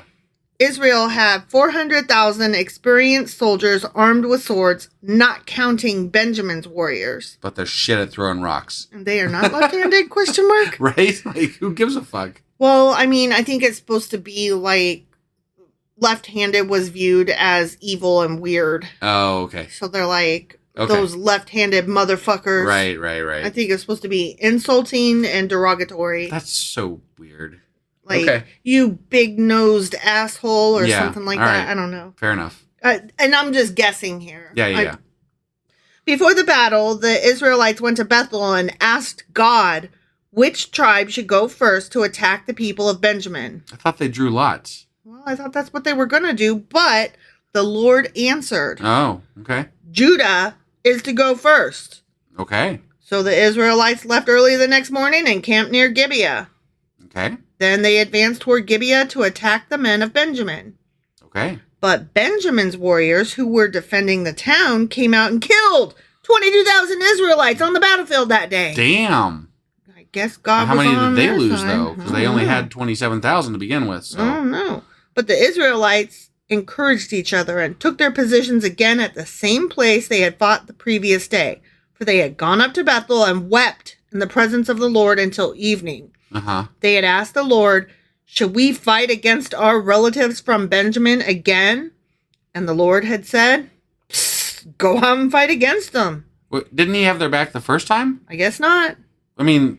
You would think. All right, whatever. Look, I don't know. Because when they say God told them, in what way? Yeah, right. Did he write them a letter? No, I'm just saying, like, in previous times, in previous portions of the Bible, him having your back meant you won. Easy win. That's you're done. Yep. Done deal. Yep. But not now. No. Times have changed. Yep. So the next day, they went out again to fight against the men of Benjamin. But the men of Benjamin killed another 18,000 Israelites, all of whom were experienced with the sword. Huh. Well, God kind of sucks right now for them. It almost feels like God is a bastard. I mean, it almost feels like they're talking to nobody. It kind of feels like they're saying God told us something and there really was no God and nobody told them anything. Yeah, and even if there was a God, he has like very little power apparently. Or interest. He's a weakling motherfucker. He's either very weak, non-existent, or doesn't give a fuck. Right. I mean, he hasn't stopped our podcast yet, so. That is true. I'm just saying.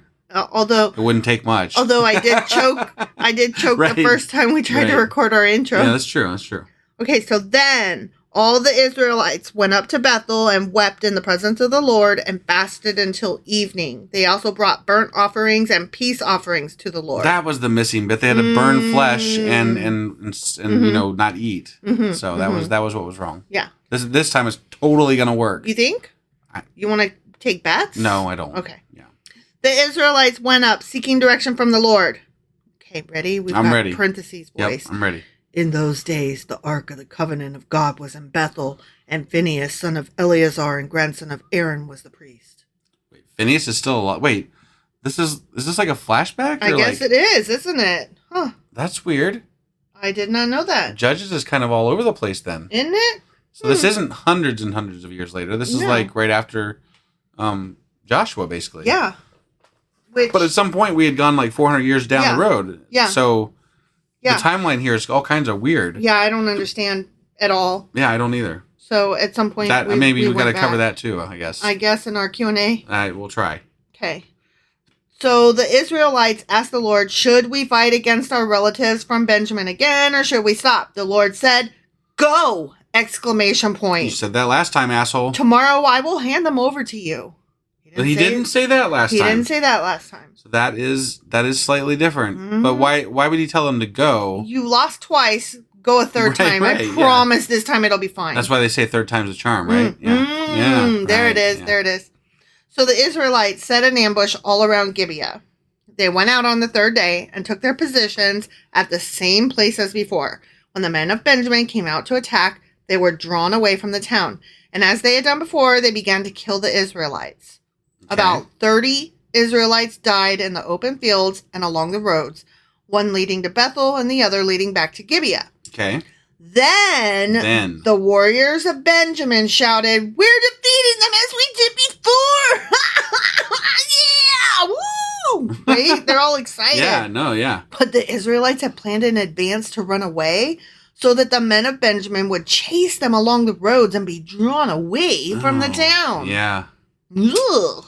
That was slick maneuvering right there. Come and get me. Yeah, you can't get me. They've used that tactic a lot. You notice that in the Bible? Like they run away to draw them into somewhere and then kill them. It's almost like they were so primitive.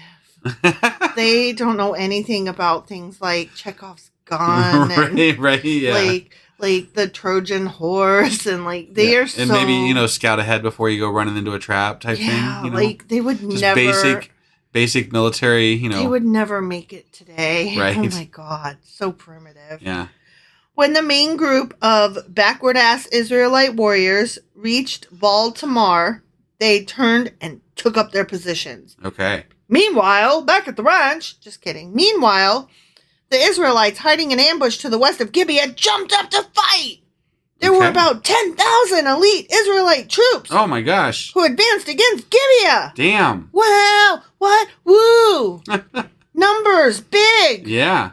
The fighting was so heavy that Benjamin didn't realize the impending disaster. Oh. Benjamin, huh? I guess, yeah. Benjamin himself or like... The tribe, apparently. Oh. I don't know. So the Lord helped Israel defeat Benjamin. And that day the Israelites killed 25,100 of Benjamin's warriors, all of whom were experienced swordsmen. Huh. Okay. Did they kill the people that live there because they are Israelites? So I'm just curious. Did they treat them like, what did they do? Idea. And this is shortly after Joshua. Mm-hmm. Like, they forgot that quick? Yeah. Things went downhill that quick? They were still, even in the time of Joshua, they were all worshiping all over the fucking place. This is crazy. It's stupid. Yeah. Is what it is. Then the men of Benjamin saw that they were beaten. Womp womp. The Israelites had retreated from Benjamin's warriors in order to give those hiding in ambush more room to maneuver against Gibeah. Then those who were hiding rushed in from all sides and killed everyone in the town. They flanked them. They did. They killed everyone in the fucking town. Nice. Well, like these are their own people, and they're just like, let's just slaughter them all. I guess you're all rapey. Whatever. I guess, yeah. You didn't want to send out your rapers? You're all gonna die then. Hope you like that. Men and women. Mm-hmm. And children. Yep. They had arranged to send up a large cloud of smoke from the town as a signal. To who? When the Israelites saw the smoke, they turned and attacked Benjamin's warriors. Oh, I see. They're still out there. Okay. Right. I got it. Right. By that time, Benjamin's warriors had killed about 30 Israelites, and they shouted, we're defeating them as we did in the first battle.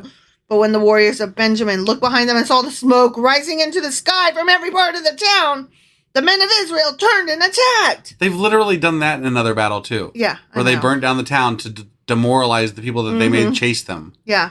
Like, this is exactly the same fucking scenario. They have no other fighting skills. Right, yeah. It's lay an ambush, let them chase them away, and then ambush the town, kill all the people, set it on fire, then kill the other people, and don't let them run away because they're going to turn back and see their town demoralized and broken and burning. You just said the entire Bible. I mean, for the battles, yeah.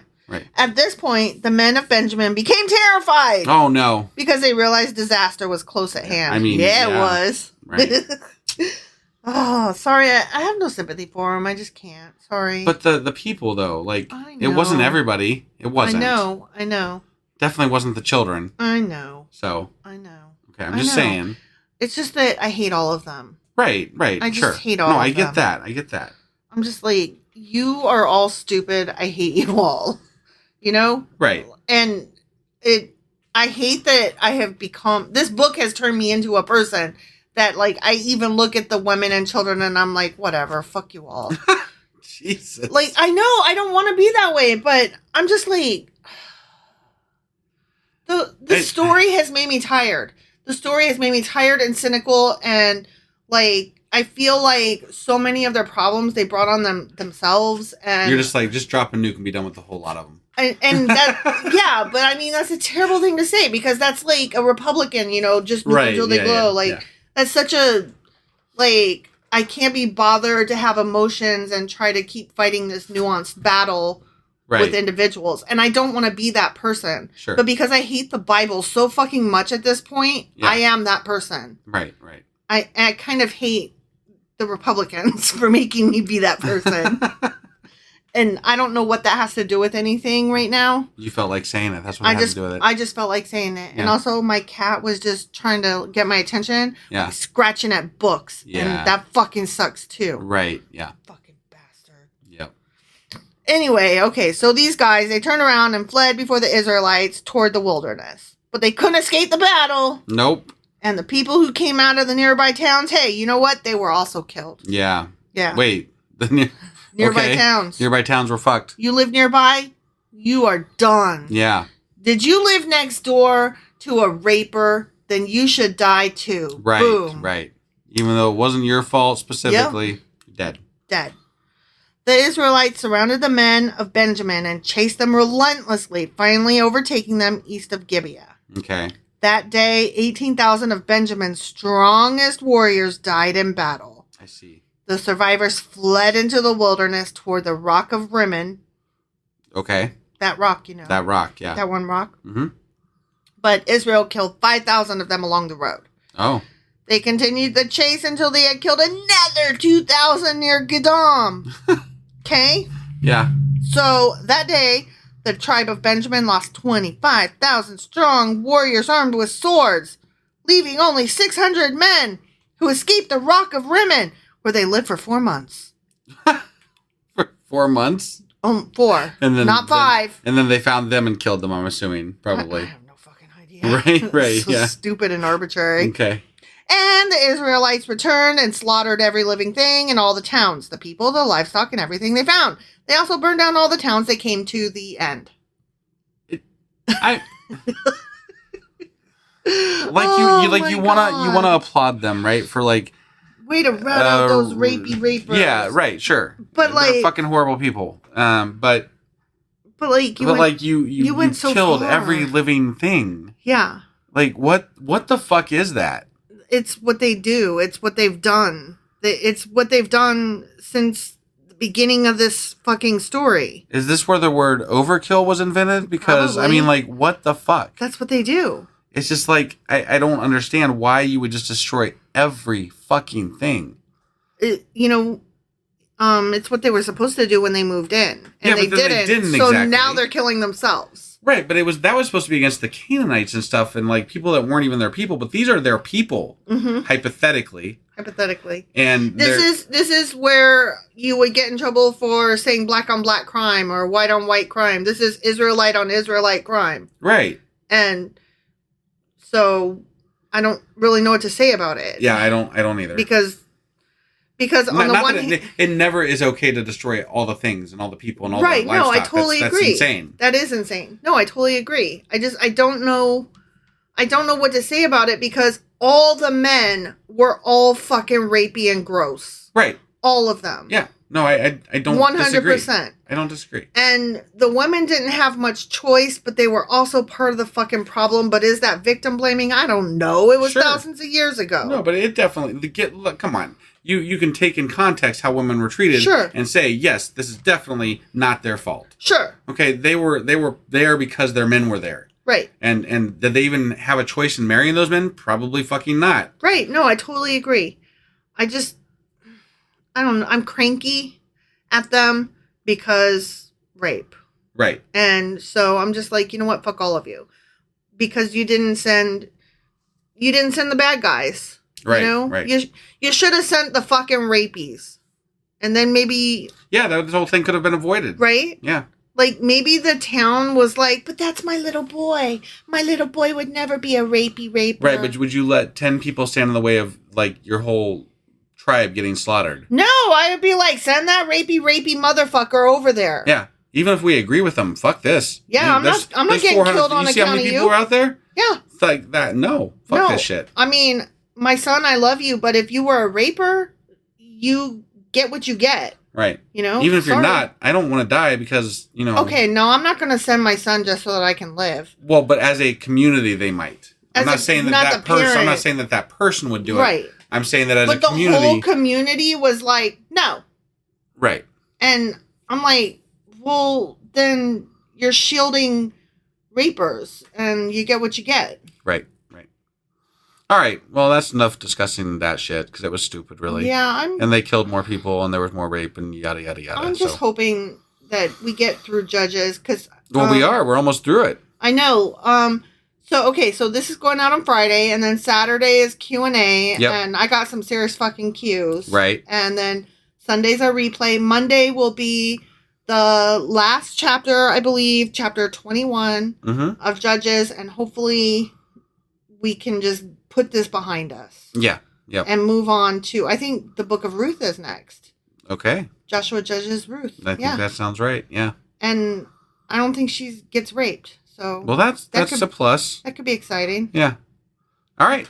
Well, let's get on out of here for today. Tomorrow, tomorrow, like you said, is the Q&A, and then Monday. You said all the things. All right. We're getting out of here. We'll see you guys later. Bye.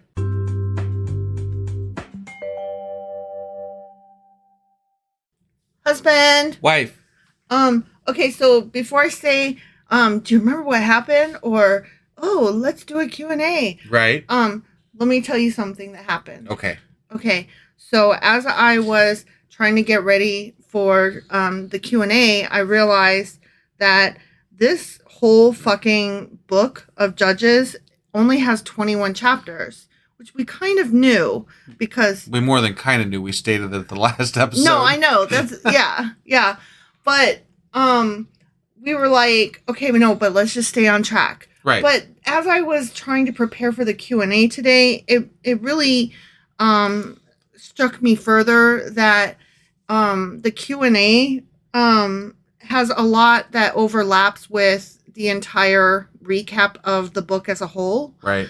And so I thought with just this one extra chapter hanging out there on its own, it's going to fuck things up. Okay, so we're doing that today. Yeah, so we're doing chapter 21 today, not Q&A. All right, and then how are we finishing up the week? Okay, so Saturday we're doing, today we're doing chapter 21. And then Sunday would normally be our recap, which we're still going to do. Right. But prior to that, we will do our Q&A / Book of Judges entire recap of what it is. Right. Okay. About. And I think that's the better way to go. All right. Apologies. I should have looked into this better. I wasn't sure what I want to do, you know? Sure. It's always weird when there's just this one chapter hanging out there. Right. So real quick, let's remind everyone what happened last episode. Do you remember what happened? I think that they fought the Benjamites and killed them a lot. They did. And it was a peaceful clan that they had no business fucking with. Right. And they killed the fuck out of them. They killed the fuck out of them. Every woman and child and man. And they were like really proud of their warring skills. Right. They were like, we snuck them out there. And stupid. Right. The whole thing was stupid. All right. And so then today we're reading chapter 21, and we should go do that now. Yeah. And that'll be the final chapter for the Book of Judges. All right. Let's go do it. Okay.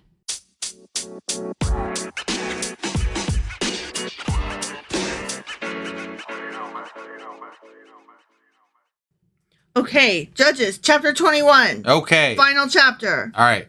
Wives for the Benjamites. Wives for the Benjamites. Wait, Yeah. didn't they just kill all the Benjamites? They did, but now they're getting wives. How the fuck are dead people getting wives? I have no fucking idea. Let's find out. Okay. Okay. The Israelites had vowed at Mizpah, we will never give our daughters in marriage to a man from the tribe of Benjamin. They don't have to now. They killed them all. I know. They're like, those motherfuckers. Now the people went to Bethel and sat in the presence of God until evening, weeping loudly and bitterly. Okay. Oh, Lord God of Israel, they cried out. Yeah. They really said, oh, Lord, but yeah. I like, oh. Okay. Why has this happened in Israel? Now one of our tribes is missing from Israel. Oh, boo hoo hoo. We're so sad that we fucking killed them all. Right. What? Yeah. Early the next morning, the people built an altar and presented their burnt offerings and peace offerings on it. Like, too little, too late, you dumb bitches. Right, yeah. Then they said, who among the tribes of Israel did not join us at Mizpah when we held our assembly in the presence of the Lord? I mean, Benjamin didn't. Oh, bird. Oh, you're uninvited. At that time, they had taken a solemn oath in the Lord's presence, vowing that anyone who refused to come would be put to death. Oh, man. Oh, I'm not speaking up. Right. Ooh, me, kill me. Wait, Right, what? No. The Israelites felt sorry for their brother Benjamin. Oh, did they? That's why they destroyed them completely. Right? Yeah. And said, today, one of the tribes of Israel has been cut off. How can we find wives for the few who remain? Oh, the few. Oh, those. Remember the few of them ran up to whatever. There's like 400 of them left. Yeah. They were like, run away, run away. They're going to repopulate the whole tribe of Benjamin. Mm-hmm. You know what's sad? Benjamin was the youngest of all of Joseph's sons. Yeah. He was the one that, I don't know if you recall during that whole Jacob multicolored coat thing. Yeah.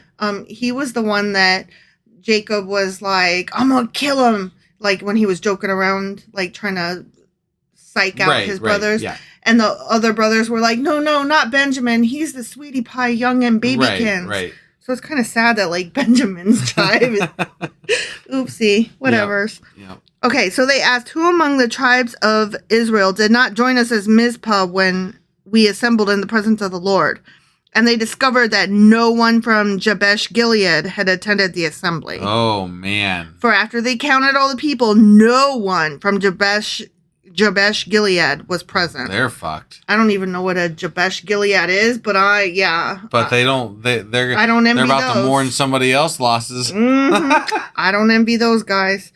So the assembly sent 12,000 of their best warriors to Jabesh Gilead with orders to kill everyone there, including women and children. They're literally mourning the loss of people they just fucking killed. And they're like, hey, kill them and I got more. an idea. Let's go kill more of them. Yeah. We love this mourning stuff. It's such ingenious ideas they come up with, right? I know. Murder's fun. Yeah. Okay.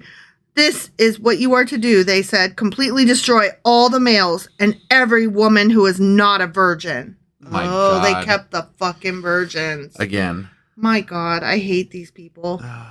I mean, I guess I'm not supposed to say that, but I hate these people. Yeah, they're bad. They're bad. They're bad people. Among the residents of Jabesh Gilead, they found 400 young virgins who had never slept with a man. That's convenient because there's 400 of the, right? Yeah. And you know how they figured out if they're virgins or not? They finger bang them. Right. And they're like, I think this hymen feels like it's still there. Right. Even though that's not like actually how that works. Right. But science was around back then. So wasn't around. Right. Yeah. So they finger banged a bunch of girls. Got it. Yeah. And they brought them to the camp at Shiloh in the land of Canaan. The Israelite assembly sent a peace delegation to the remaining people of Benjamin who were living at the rock of Ramon. They're like, sorry, we almost killed all of you, but here we killed some other people and stole their virgins. Do you want to have them? That's a great way to start a tribe, isn't it? I hate these they're people. Definitely going to be friends with you guys, right? They're definitely going to be on your side and things. Yeah, absolutely. I mean, you just killed the rest of their tribe, and then also the virgins' tribes. Right. Like, you just killed both of their tribes. Yeah. And you're like, now, intermingle. And also get along. Be nice to us. Yeah.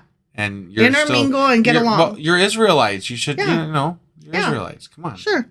Then the men of Benjamin returned to their homes, and the 400 women of Jabesh Gilead who had been spared were given to them as wives. Hold on. What homes did they return to exactly? Because they destroyed all of Benjamin. They returned, quote unquote, home. They returned to that land where they were hiding out in or whatever? Yeah, they returned to where their homes had been burned down. Okay. All right. Yeah. But there were not enough women for all of them. Wait. I thought there was 400 I thought so as well. But okay. I guess there was more. Guys need more than one wife too. Well, but let's just assume there was just more guys. They gotta fuck so much. Well, let's just assume that there was more guys than 400. Well, the people felt sorry for Benjamin because the Lord had made this gap among the tribes. The Lord had made this gap. I know how they could solve it. The Lord had made this gap. Right, and since the Lord did it, obviously they have to murder the people that are among The Lord had made this gap among the tribes of Israel. Yeah. Okay. I'm sorry. The Lord had made this gap. These murderous motherfuckers. The Lord had made this gap. What the fuck? Yeah. I hate this book. Really I hate dumb. these people. It's really dumb. So the elders of the assembly asked, how can we find wives for the few who remain, since the women of the tribe of Benjamin are dead? Yeah. Because we killed them. Right. There must be heirs for the survivors so that an entire tribe of Israel is not wiped out, like we almost just did. Yeah. We almost just wiped them out. You intended to wipe them out. That was the whole... you were like, kill them all. And now you're like, oh no, we killed them all. You actually chased them down to finish killing them for a while. And then listen, some of them got away. Yeah, listen. But we cannot give them our own daughters in marriage because we've sworn with a solemn oath that anyone who does this will fall under God's curse. So they're like, we hate Benjamin. We love Benjamin, but we hate Benjamin. And they're going to be cursed by God? Yeah. We'll give them some women, but not ours. We're going to kill them, but we want them to live. Jesus. We want them to survive, but not at our hand. Right, yeah. Like, what even is happening? This is so stupid. Right. Then a light bulb went off. Then they thought of the annual festival of the Lord held in Shiloh, south of Lebanon, Labana, and north of Bethel, along the east side of the road that goes from Bethel to Shechem. They were like, oh, what about that party? Yeah. We do a party. Remember how we do a party? Sure, I don't know how that's relevant, but okay. They told the men of Benjamin who still needed wives, go and hide in the vineyards. When you see the young women of Shiloh come out for their dances, rush out for the vineyards, and each of you can take one of them home. Oh my God. To the land of Benjamin to be your wife. Oh my God. We volunteer them as tribute for you. And when their fathers and brothers come to us in protest, we will tell them, please be sympathetic. What? Let them have your daughters, for we didn't find wives for all of them when we destroyed Jabesh Gilead. And you are not guilty of breaking the vow, since you did not actually give your daughters to them in marriage. Oh my God. Holy shit. These people are so fucking disgusting, nasty, and horrible, and they all deserve to be burned. I would think that rumors would get back to them that this was going to happen, and I'd be like, oh, we're moving, and you're not going out in that fucking vineyard. Yeah. Oh, daughter, you are not dancing this weekend. Right? Yeah. No dance for you. Right. I would like you to not get kidnapped and raped and sold into wifehood. Yeah. Wow. Okay, so the men of Benjamin did as they were told. Each man caught one of the women as she danced into the celebration, and he carried her off to be his wife. Yeah, gotta catch them all. Yeah. I mean, you just walk down the street and you're like, hey, here's a discoteca. I'm just gonna go, hit it up and I'm going to kidnap a woman and you're my wife now. Exactly. It's in the Bible. Right, definitely. It's in the Bible. Makes sense to me. You haven't fucked anybody, right? Let me finger bang you to make sure you're a That's virgin. how we met, right? I stole you out of a vineyard? Absolutely you did. Yeah. Right? And I was definitely dancing. Yeah. No, that didn't happen. No. Okay, so they returned to their own land and they rebuilt their towns and lived in them. Then the people of Israel departed by tribes and families, and they returned to their own homes. In those days, don't forget, Israel had no king.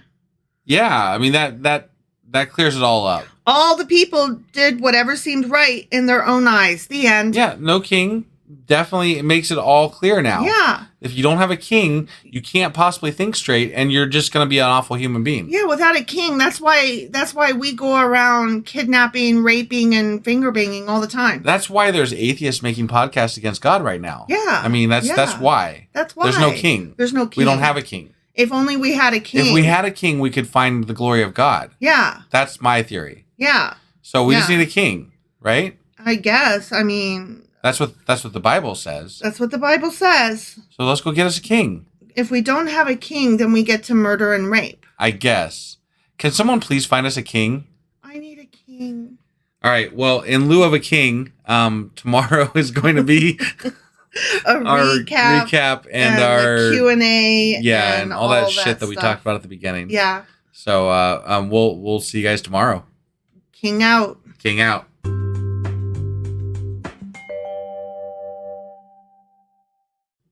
Husband. Wife.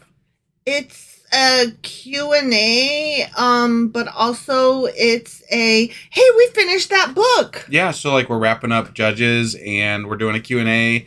So because it was a short a short book. 21 chapters. Yeah. So another thing, I'm not doing a quiz this time. Oh, that's weird. I know. No quiz, huh? We're just going to chitty chat. Okay.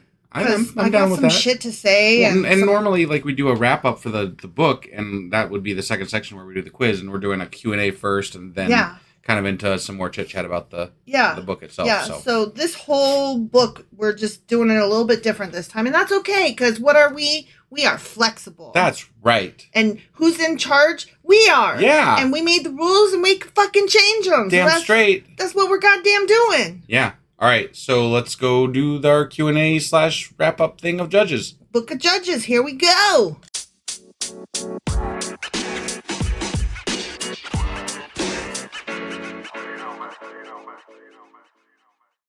Okay, so the Book of Judges, 21 chapters, and a lot of shit went down. It did. It was actually pretty jam-packed with things going on. So much adventure. I mean, No. It was stupid. Bullshit. But so one of the questions we had was, when did this? Wait, what? It's all out of order. The time frames were all fucking whack. Yeah, and so I wanted to let you know that yes, indeed, most scholars consider the stories in this particular book of 21 chapters not to be presented in chronological order. Okay. Particularly the closer that you get to the end, right. Those things more likely based on the people who are named. Happened right after Joshua. Right, exactly. They happened right after Joshua and thus were more likely to have occurred at the beginning rather than the end of the book. Yeah, no, it really threw me off. I was like, why are we talking about Phineas? He was back at, he came after Joshua. Well, so. I'll get more into that in a minute, but the reason that that stuff was out of order is that it's believed that it was a political spin. Okay. And that it was tagged on to the end. What was the political? Like I said, I'll get into that in a minute. Okay. Because let's go through this a little bit. Well, you say the words politics, and I'm like, what? What? Hey, I'm in. Huh? I'm in. What's going on? Well, some of it we haven't got to yet. They mentioned King David. We haven't got to King David yet. Got it. So I'm assuming that's in Kings. Probably. I mean, okay, so the phrase that they kept saying throughout this whole book was there were no kings. There were no kings. Right. And so a lot of people think, by people I mean scholars, a lot of scholars think that they kept saying that over and fucking over again to be like, And so, that's why all this bad shit happened. Look at all the bad shit that happened when they didn't have a king. And they got better when they had kings. Right. Like, everything was so much better once they got a king in there. So it's almost like this book was put in there as an apologist. Right. You know what I mean? Right. The death of Joshua, like, let me back up a minute before we get into the whole kings thing. Okay, sure. So the death of Joshua, right? The book of Joshua. Yeah. Prior to Judges, that marks the division between the period of conquest when they're like going in, right? Yeah. Versus the period of occupation. Okay. And so the book of Judges talks about that period of occupation. They didn't do it very well. Right. But you notice that, like, in the beginning, they're talking about how they're going about this occupying. Yeah. Right. And then at the end, it's like more about these weird stories. Yeah. And the stories were less about Canaan and the promised land and occupying the promised land, right? Okay. I mean, you notice that. We both noticed that. Right. They were about these weird things that happened, because there were no kings. Right. Okay. Right. Yeah. So what most scholars believe is that this stuff was put in as a way to excuse some of the way that we are going to see in the future that King David treated some of the people. Oh, okay. Like it's hard to say because we haven't got into it yet. So I don't know how King David, I know that there is a King David. But apparently he has to be like the, firm father figure type thing. Right. Punish people and stuff. But apparently we're going to see him mistreat some particular tribes. And so this was supposed to be and here's why David did that. Okay. Even though we haven't got there yet. So one of the tribes must be Benjamin? Yes, that is exactly the tribe. So, okay. So it was stuck in, like I said, as a political spin and as an apologist. Someone was doing that chapter later on that we're going to get to, and they were like, this looks really bad if we don't do this. So right, exactly. Let's go back and fix this. Exactly. Okay. So they also believe that this whole thing was designed as a slur on the sanctuary of Dan.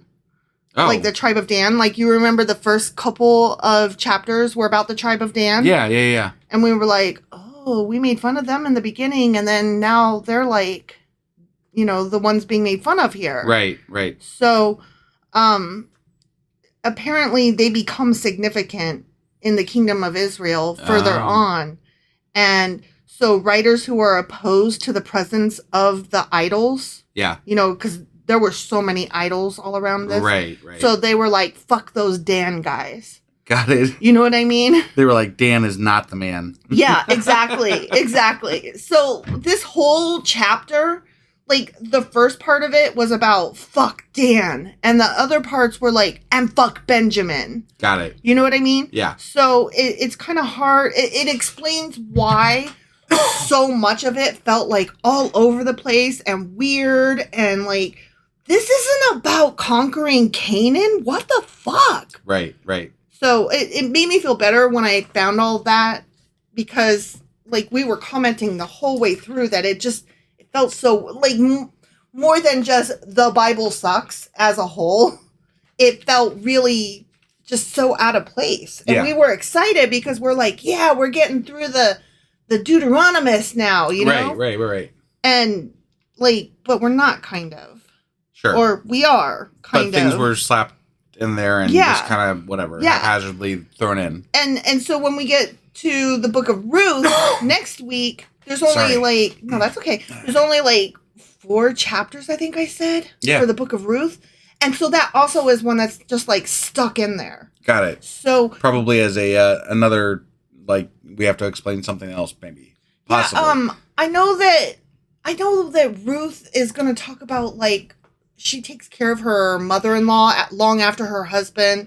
I think, like, her husband died, and so Ruth is supposed to be awesome possum because she took her mother-in-law in and didn't have to, and she just, like, took care of her mother-in-law, Naomi. Gotcha. So I think that's supposed to be, like, some kind of, I don't really know, but some kind of, like, bridge or peacemaking thing about how awesome she was before we talk about like the tribe that she came from. Maybe, I don't know. Gotcha. Like okay. I'm talking out my ass because I haven't researched that. Right. But I'm just putting it out there because I want it known that these two books, they're like stupid, basically, in their placement, in their edition. Right.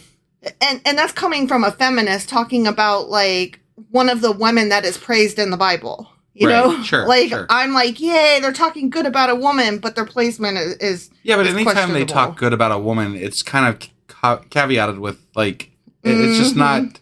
Like, what? But why? Right. But why? Why are you talking good? I don't believe you. Why? Right.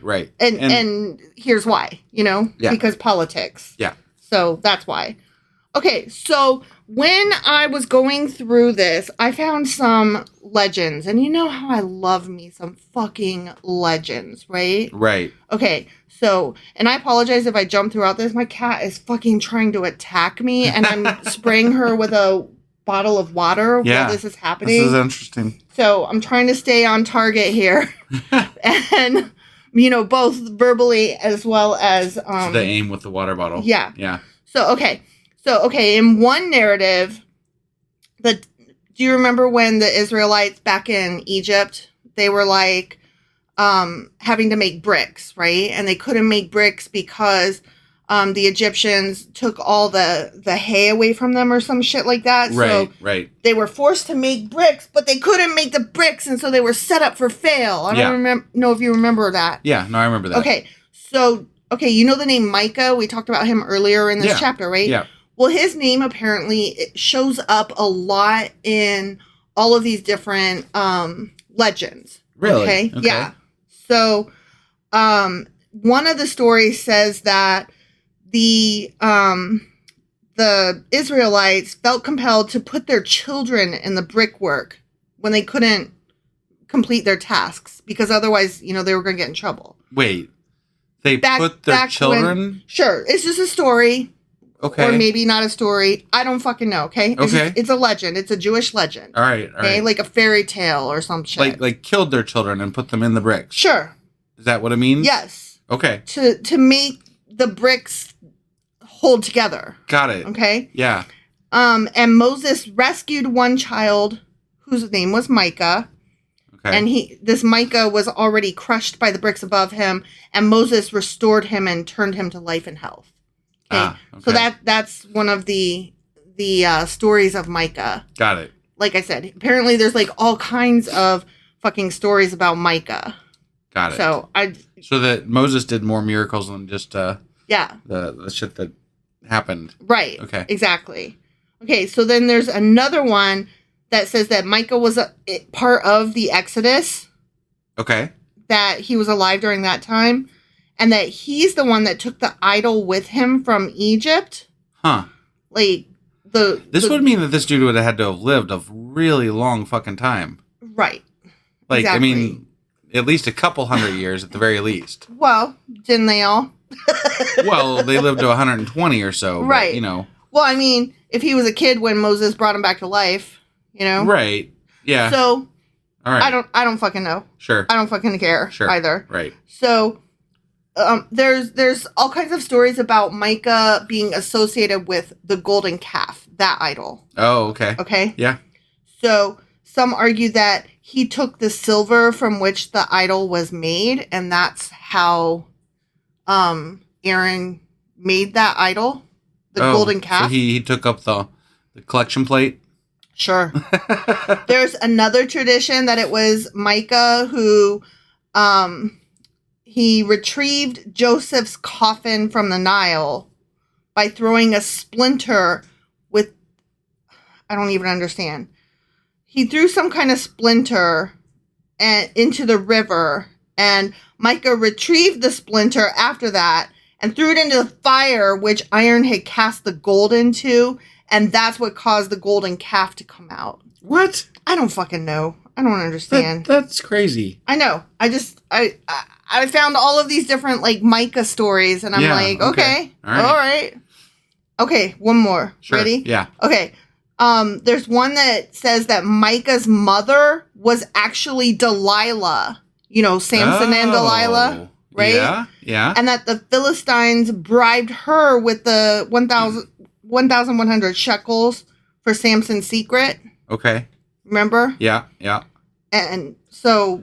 Interesting. Yeah, so she was his mom, and that's where that whole idol story So they don't from. even really know where that whole thing fits in the timeline, because it could be any number of things. Right. Apparently. His name in all of these stories is always mentioned with blah, blah, blah, blah, blah, idol.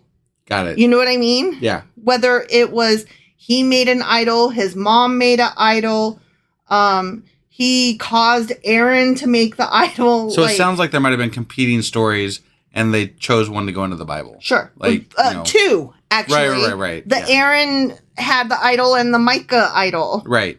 Yeah. So there's all that. Okay. Which all right. I found that interesting because we actually know all those stories now. Yeah. So like what? No, Weird. it's funny to me because sometimes these side stories come up, right? Mm-hmm. And if they would have just like worked with some of these stories, they could have made the Bible a lot more cohesive. Right. Like it could have been a better story thing. Yeah, a better story. It made me interested. Like there were several Jewish fairy tales and legends, like books mentioned that I might actually be interested in reading just as literature. You know? Yeah. Like fairy tales, only these are Jewish ones. Right. And like how cool is that? Like you get German fairy tales, the Grimm brothers, and then you get the Jewish fairy tales, and they got Micah and stuff in there. Yeah. So I don't know. I thought that was cool stuff. Yeah. No, definitely. All right. Here's some more. Okay. So we already talked about the political spin and, the ones who were supposed to have been doing bad things against, the tribe of Benjamin. Yeah. Was the tribe of Judah. Okay. So that's another thing. Doing bad things against the tribe of Benjamin. What do you mean? Atrocities. I don't know. Okay. We haven't got there yet. Okay. So all right. Who knows? Got it. But we need to be looking out for atrocities that Judah does against Benjamin, which is why we get to see Benjamin being bad. Got it. You know what I mean? Okay. So Benjamin gets slaughtered, and then they also get put upon later again. Right. It's that Benjamin did bad things is why they got slaughtered. Right. Benjamin... But then they had to regrow as a tribe, and then they got... Something else happened. Right. They got really screwed over again. Yeah. Okay. Yeah. But we're not supposed to, feel the they got screwed over part. We're supposed to feel the they were doing horrible things part. Yeah. The fact that they got screwed over, they had that coming. I guess, but they don't really explain how many people were. It wasn't the entire fucking tens of thousands of people standing outside this dude's house, right? That didn't happen. Yeah. So what exactly were they being punished for, or was it just political? What was this exactly? What they're saying is the tribe of Benjamin had a bunch of rapey fuckers. Yeah. They all had idols. They were all rapey, and then they stood together and would not turn over the rapist because they there's supposed to be a bigger story that we're to take from this, which isn't that this particular thing happened and these 2 or 10 individuals were guilty. The reason they weren't turning them over is because that's how they all acted. Right. We're supposed to take away from this, that tribe of Benjamin, they were always having rapes and they were always having idols and they were always doing this bad false god worship. Oh, Benjamin, how far away from God you've come. It's just for the best-selling book of all time. It's not a very good story. Yeah, the fact that I had to go into Wikipedia to find this shit out and have it explained to me is that's bad. Right. I shouldn't have to look at something else to explain what I'm supposed to take away from this. I would find it kind of interesting if somebody put together a better version of the Bible. Right. Like a legit, let's take all the things that happened, let's put it in a correct chronological timeline.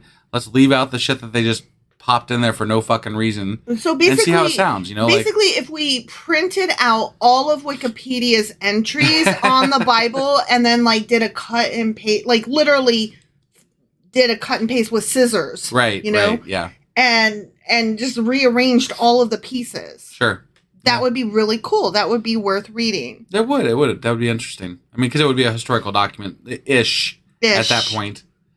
Ish. Right. I'm definitely. Right. So, I just, the stories are so broken, though, in the Bible that it's like really, really hard to follow sometimes. So. Well, then there's another one. I didn't even make note of this. I just remember reading about it, that the whole thing with Micah was actually two different stories stuck together. Oh, okay. And that you can tell because there are almost every line in it is a doublet that either repeats itself or is directly contradictory. Got it. I do have a question about Micah, and maybe you don't know because you didn't cover it, but they started worshiping him after they left him. Like they took his idols. That's part of the two stories. Okay.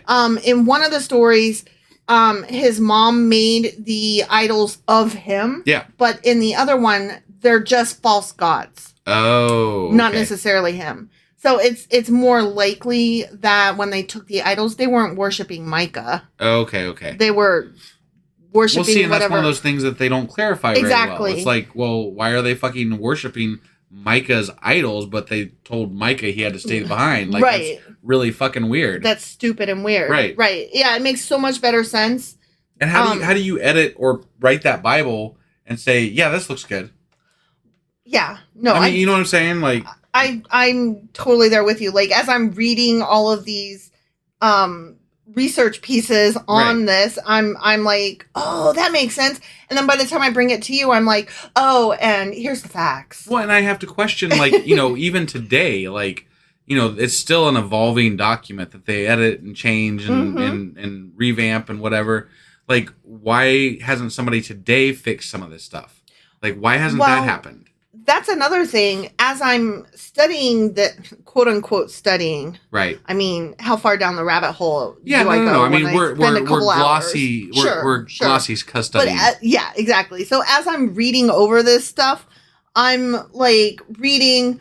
At first, researchers thought, and so this is researchers from like 1,000 years ago. Okay, and then more recently. So within the last few hundred years, but now today researchers think, so you're getting like 3 different research studies. Got it. You know what I mean? Well, and part of it probably depends on the mindset at any given time and the cultures and all that, like what's going on in the world and everything. So and then that is separate from the rabbinical historians who are the actual Jewish people who spend their entire lives doing nothing but dedicating themselves to researching this stuff. Sure.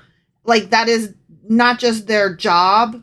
It is their job, but it's also their sole purpose and everything they do. They take it very seriously. I think I would be very interested in some of the apologetic arguments for the Jewish culture and Jewish religion, because they rely on the Old Testament, and so far I'm very appalled by the Old Testament. Appalled, and I'm like unimpressed. So like I would be much more interested in an apologetics argument for the Jewish community than I would be for a Christian community. I think that what you'll find with the Jewish community is that there won't be apologists. Got it. They are much, and apologies in advance if I'm misstating this. This is, again, just based on my understanding, my guesses on what I've read. Sure.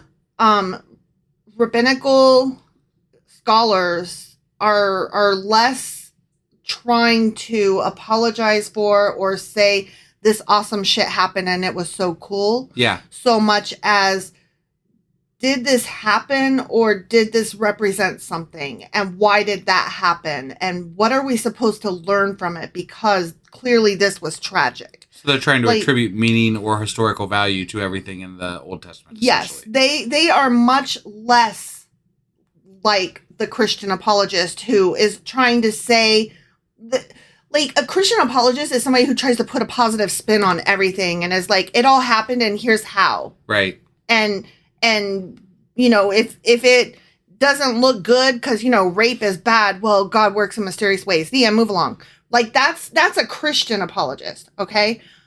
Jewish, students of their own works are not like that. I guess, they're much more scholarly. In reality, I guess Judaism would be a lot easier to stomach because it's really strictly based in fear. Like you don't have competing values. Like you don't have the New Testament and the Old Testament competing for love is the way versus, let's kill everybody. You know what I mean? Like it's all fear. It's all fear for the Old Testament. Essentially. The book itself is based on fear, but I don't gather that that's what the Jewish faith is based on. Right. I guess of today. I'm just saying that it's easier maybe because you don't have competing values. Sure. So no, that makes a lot of sense.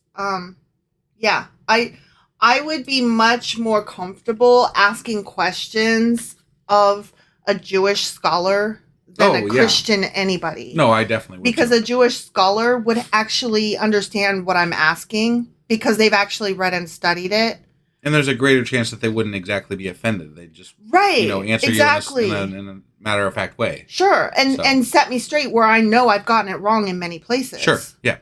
I would never want to sit down with a Christian scholar because unless they have a similar mindset. I mean, we have met people.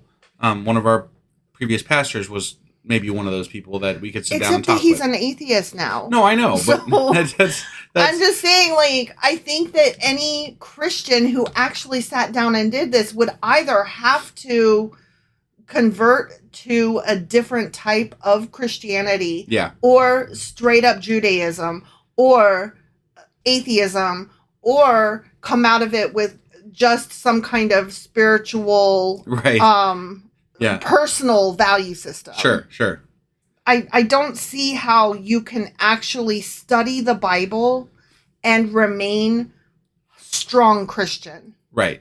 And take it as the word. The Bible is the word of God. Yes. Because that's the very strong religions, the very not strong, the very right wing evangelical Christian religions out there. They are very they're liars. I do not believe them. Right. They say that the Bible is, the word of God, and it's like, okay, so let's talk about that, and then they're like, no, we aren't going to talk about that. That's because either they haven't read it and they don't know, or they have read it and they're hucksters. Right. Period. The end. Yeah. Period. The end. There's no other way. You cannot actually read through this shit. Yeah. It is shit. It is shit. You cannot read through this with a serious mind as a scholar, which this episode is kind of different from our other episodes where we're like laughing and joking, and like my Q&As and my book summaries are me trying to make sense of this and me kind of trying to barely briefly touch that scholarly interest in history and literature and legends and that kind of stuff. Well, because it's all well and good to call God a dick every day, sure. But I mean, at some level, I do want to understand it a little bit. Yeah, though. And I think we definitely have. Like, we've taken time, and I kind of regret not doing it from the beginning a little bit because I feel like we missed some stuff at the beginning, but. I'm very happy that we're doing it now. So. But we're learning as we go. And to me, that's part of what this podcast is about, is learning as we go. And, giving space for the humor, also giving space for the tragedies, like what happened earlier this week. And, with the gang rape. Oh, yeah, Leaving space to not just call God a dick, jokingly, but also be angry or hurt over the things that have happened that we've read, or also just be interested in the history and geography of it. Well, yeah, and I think I like the way that we're reading it because it's not filtered through somebody who's trying to explain it away. Right, exactly. I appreciate. I mean, that's weird to say that I appreciate ourselves, but you know, like it's just I appreciate what we're doing because we're covering all our bases. I think. Yeah. All of our personal interests, which are being funny and trying to learn a thing. All right, let's stop tooting our own horn. Well, okay. So I'm gonna say two last things. One is I wish I'd written down who said this. I didn't write it down, but this phrase just to me summed up the whole fucking book. Okay. The whole account is highly ironic. The Israelites set out to avenge the rape of one woman only to authorize the rapes of 600 more. They regret the results of one slaughter, so they commit another to repair it. Oh, yeah, no. And that is completely what you and I had said. Yeah, no, it blew me away. I didn't actually like make the full step to the rape thing with the new 600 women or whatever. Mm-hmm. But yeah, that's exactly what happened. Yeah. And not only that, they stole the fucking women. Right. I'm like, what the fuck? And then yeah, when they killed the people, like I said it on Twitter today. Actually, I was like, yeah, they literally like they were having a meeting about how they were distraught about killing the whole tribe of Benjamin, and then they took a roll call and killed the people that weren't there. You know, for the meeting to talk about how distraught they were about killing them. Yeah. I'm like, what? That doesn't... You guys are stupid. Yeah. You guys are really stupid. Bad math. Right? Okay. One final note, and this is from a feminist stance. Yeah. The woman in the story, the concubine who was tossed out the door. Sure. She stands apart from the other characters all throughout, not just that particular chapter, but throughout the entire book, in being not given a single name or voice. Ah. And she's supposed to, I think, be representative of the entire problem of the nation. Right. That they were fucking falling apart. Yeah. And so they used this poor woman. When she was chopped into pieces, she represents the 12 tribes were torn asunder. Right. And I thought that was both a beautiful and tragic analogy. Yeah. That kind of assuaged my poor broken heart a little bit. Right. In some weird way that this happened to her, but she lives on and meant something more. Sure. You know, it wasn't just a thing that happened. It actually meant something in the story. I don't know. Right. I'm trying to feel... Which is, I mean, that's better than it. I mean, like... I'm trying to feel better about what happened. Yeah, I mean, generally speaking, women are treated like complete shit in the Bible. Mm-hmm. So, I mean, the fact that they took vengeance for this woman, what happened to this woman, definitely is better than some of the other things that have happened in the Bible. Well, the fact that it was less of a story that happened and more that she is a symbol. Right. Okay. Yeah. That is what I'm taking from it. Sure. And I don't know if that is true, but it helps me sleep a little bit better. There you go. There you go. All right. Well, do we have anything else, or was that the gist of it? I think that's that. I'm not going to do a pop quiz. I'm not going to... I mean, I think this was a short enough book and a short enough book. I mean... Right. That's pretty much it. Yep. So... I don't know. You got anything else to add? I got nothing else to add. All right, let's get the fuck out of here. All right. See you guys. Bye.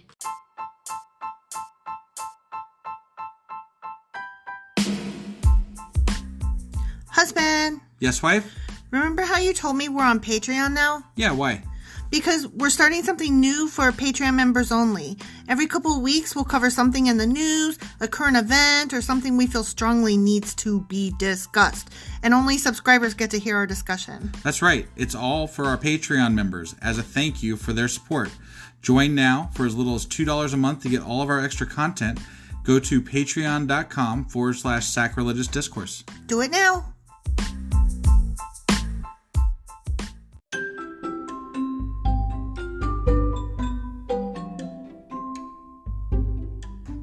Husband, it's the end. It is indeed, wife. Tell the people where they can contact us. Well, they can get a hold of us via our email, which is sacrilegiousdiscourse@gmail.com. We have Twitter at sacrilegious_D. For D's nuts. Oh, why do you keep doing that? Ugh. All right, we have a Facebook page, an Instagram page, and a Pinterest page. But if you really want to get our attention, Twitter's where it's at. Twitter is where you're at. Yeah. And they should also review, like, and subscribe, yeah? Definitely. Apple Podcasts reviews help us out tremendously. And we also can use your support on Patreon, which is a great place to support us as well. That would be at patreon.com/sacrilegious discourse. Don't forget to say thanks. Thanks. Okay, bye. Bye.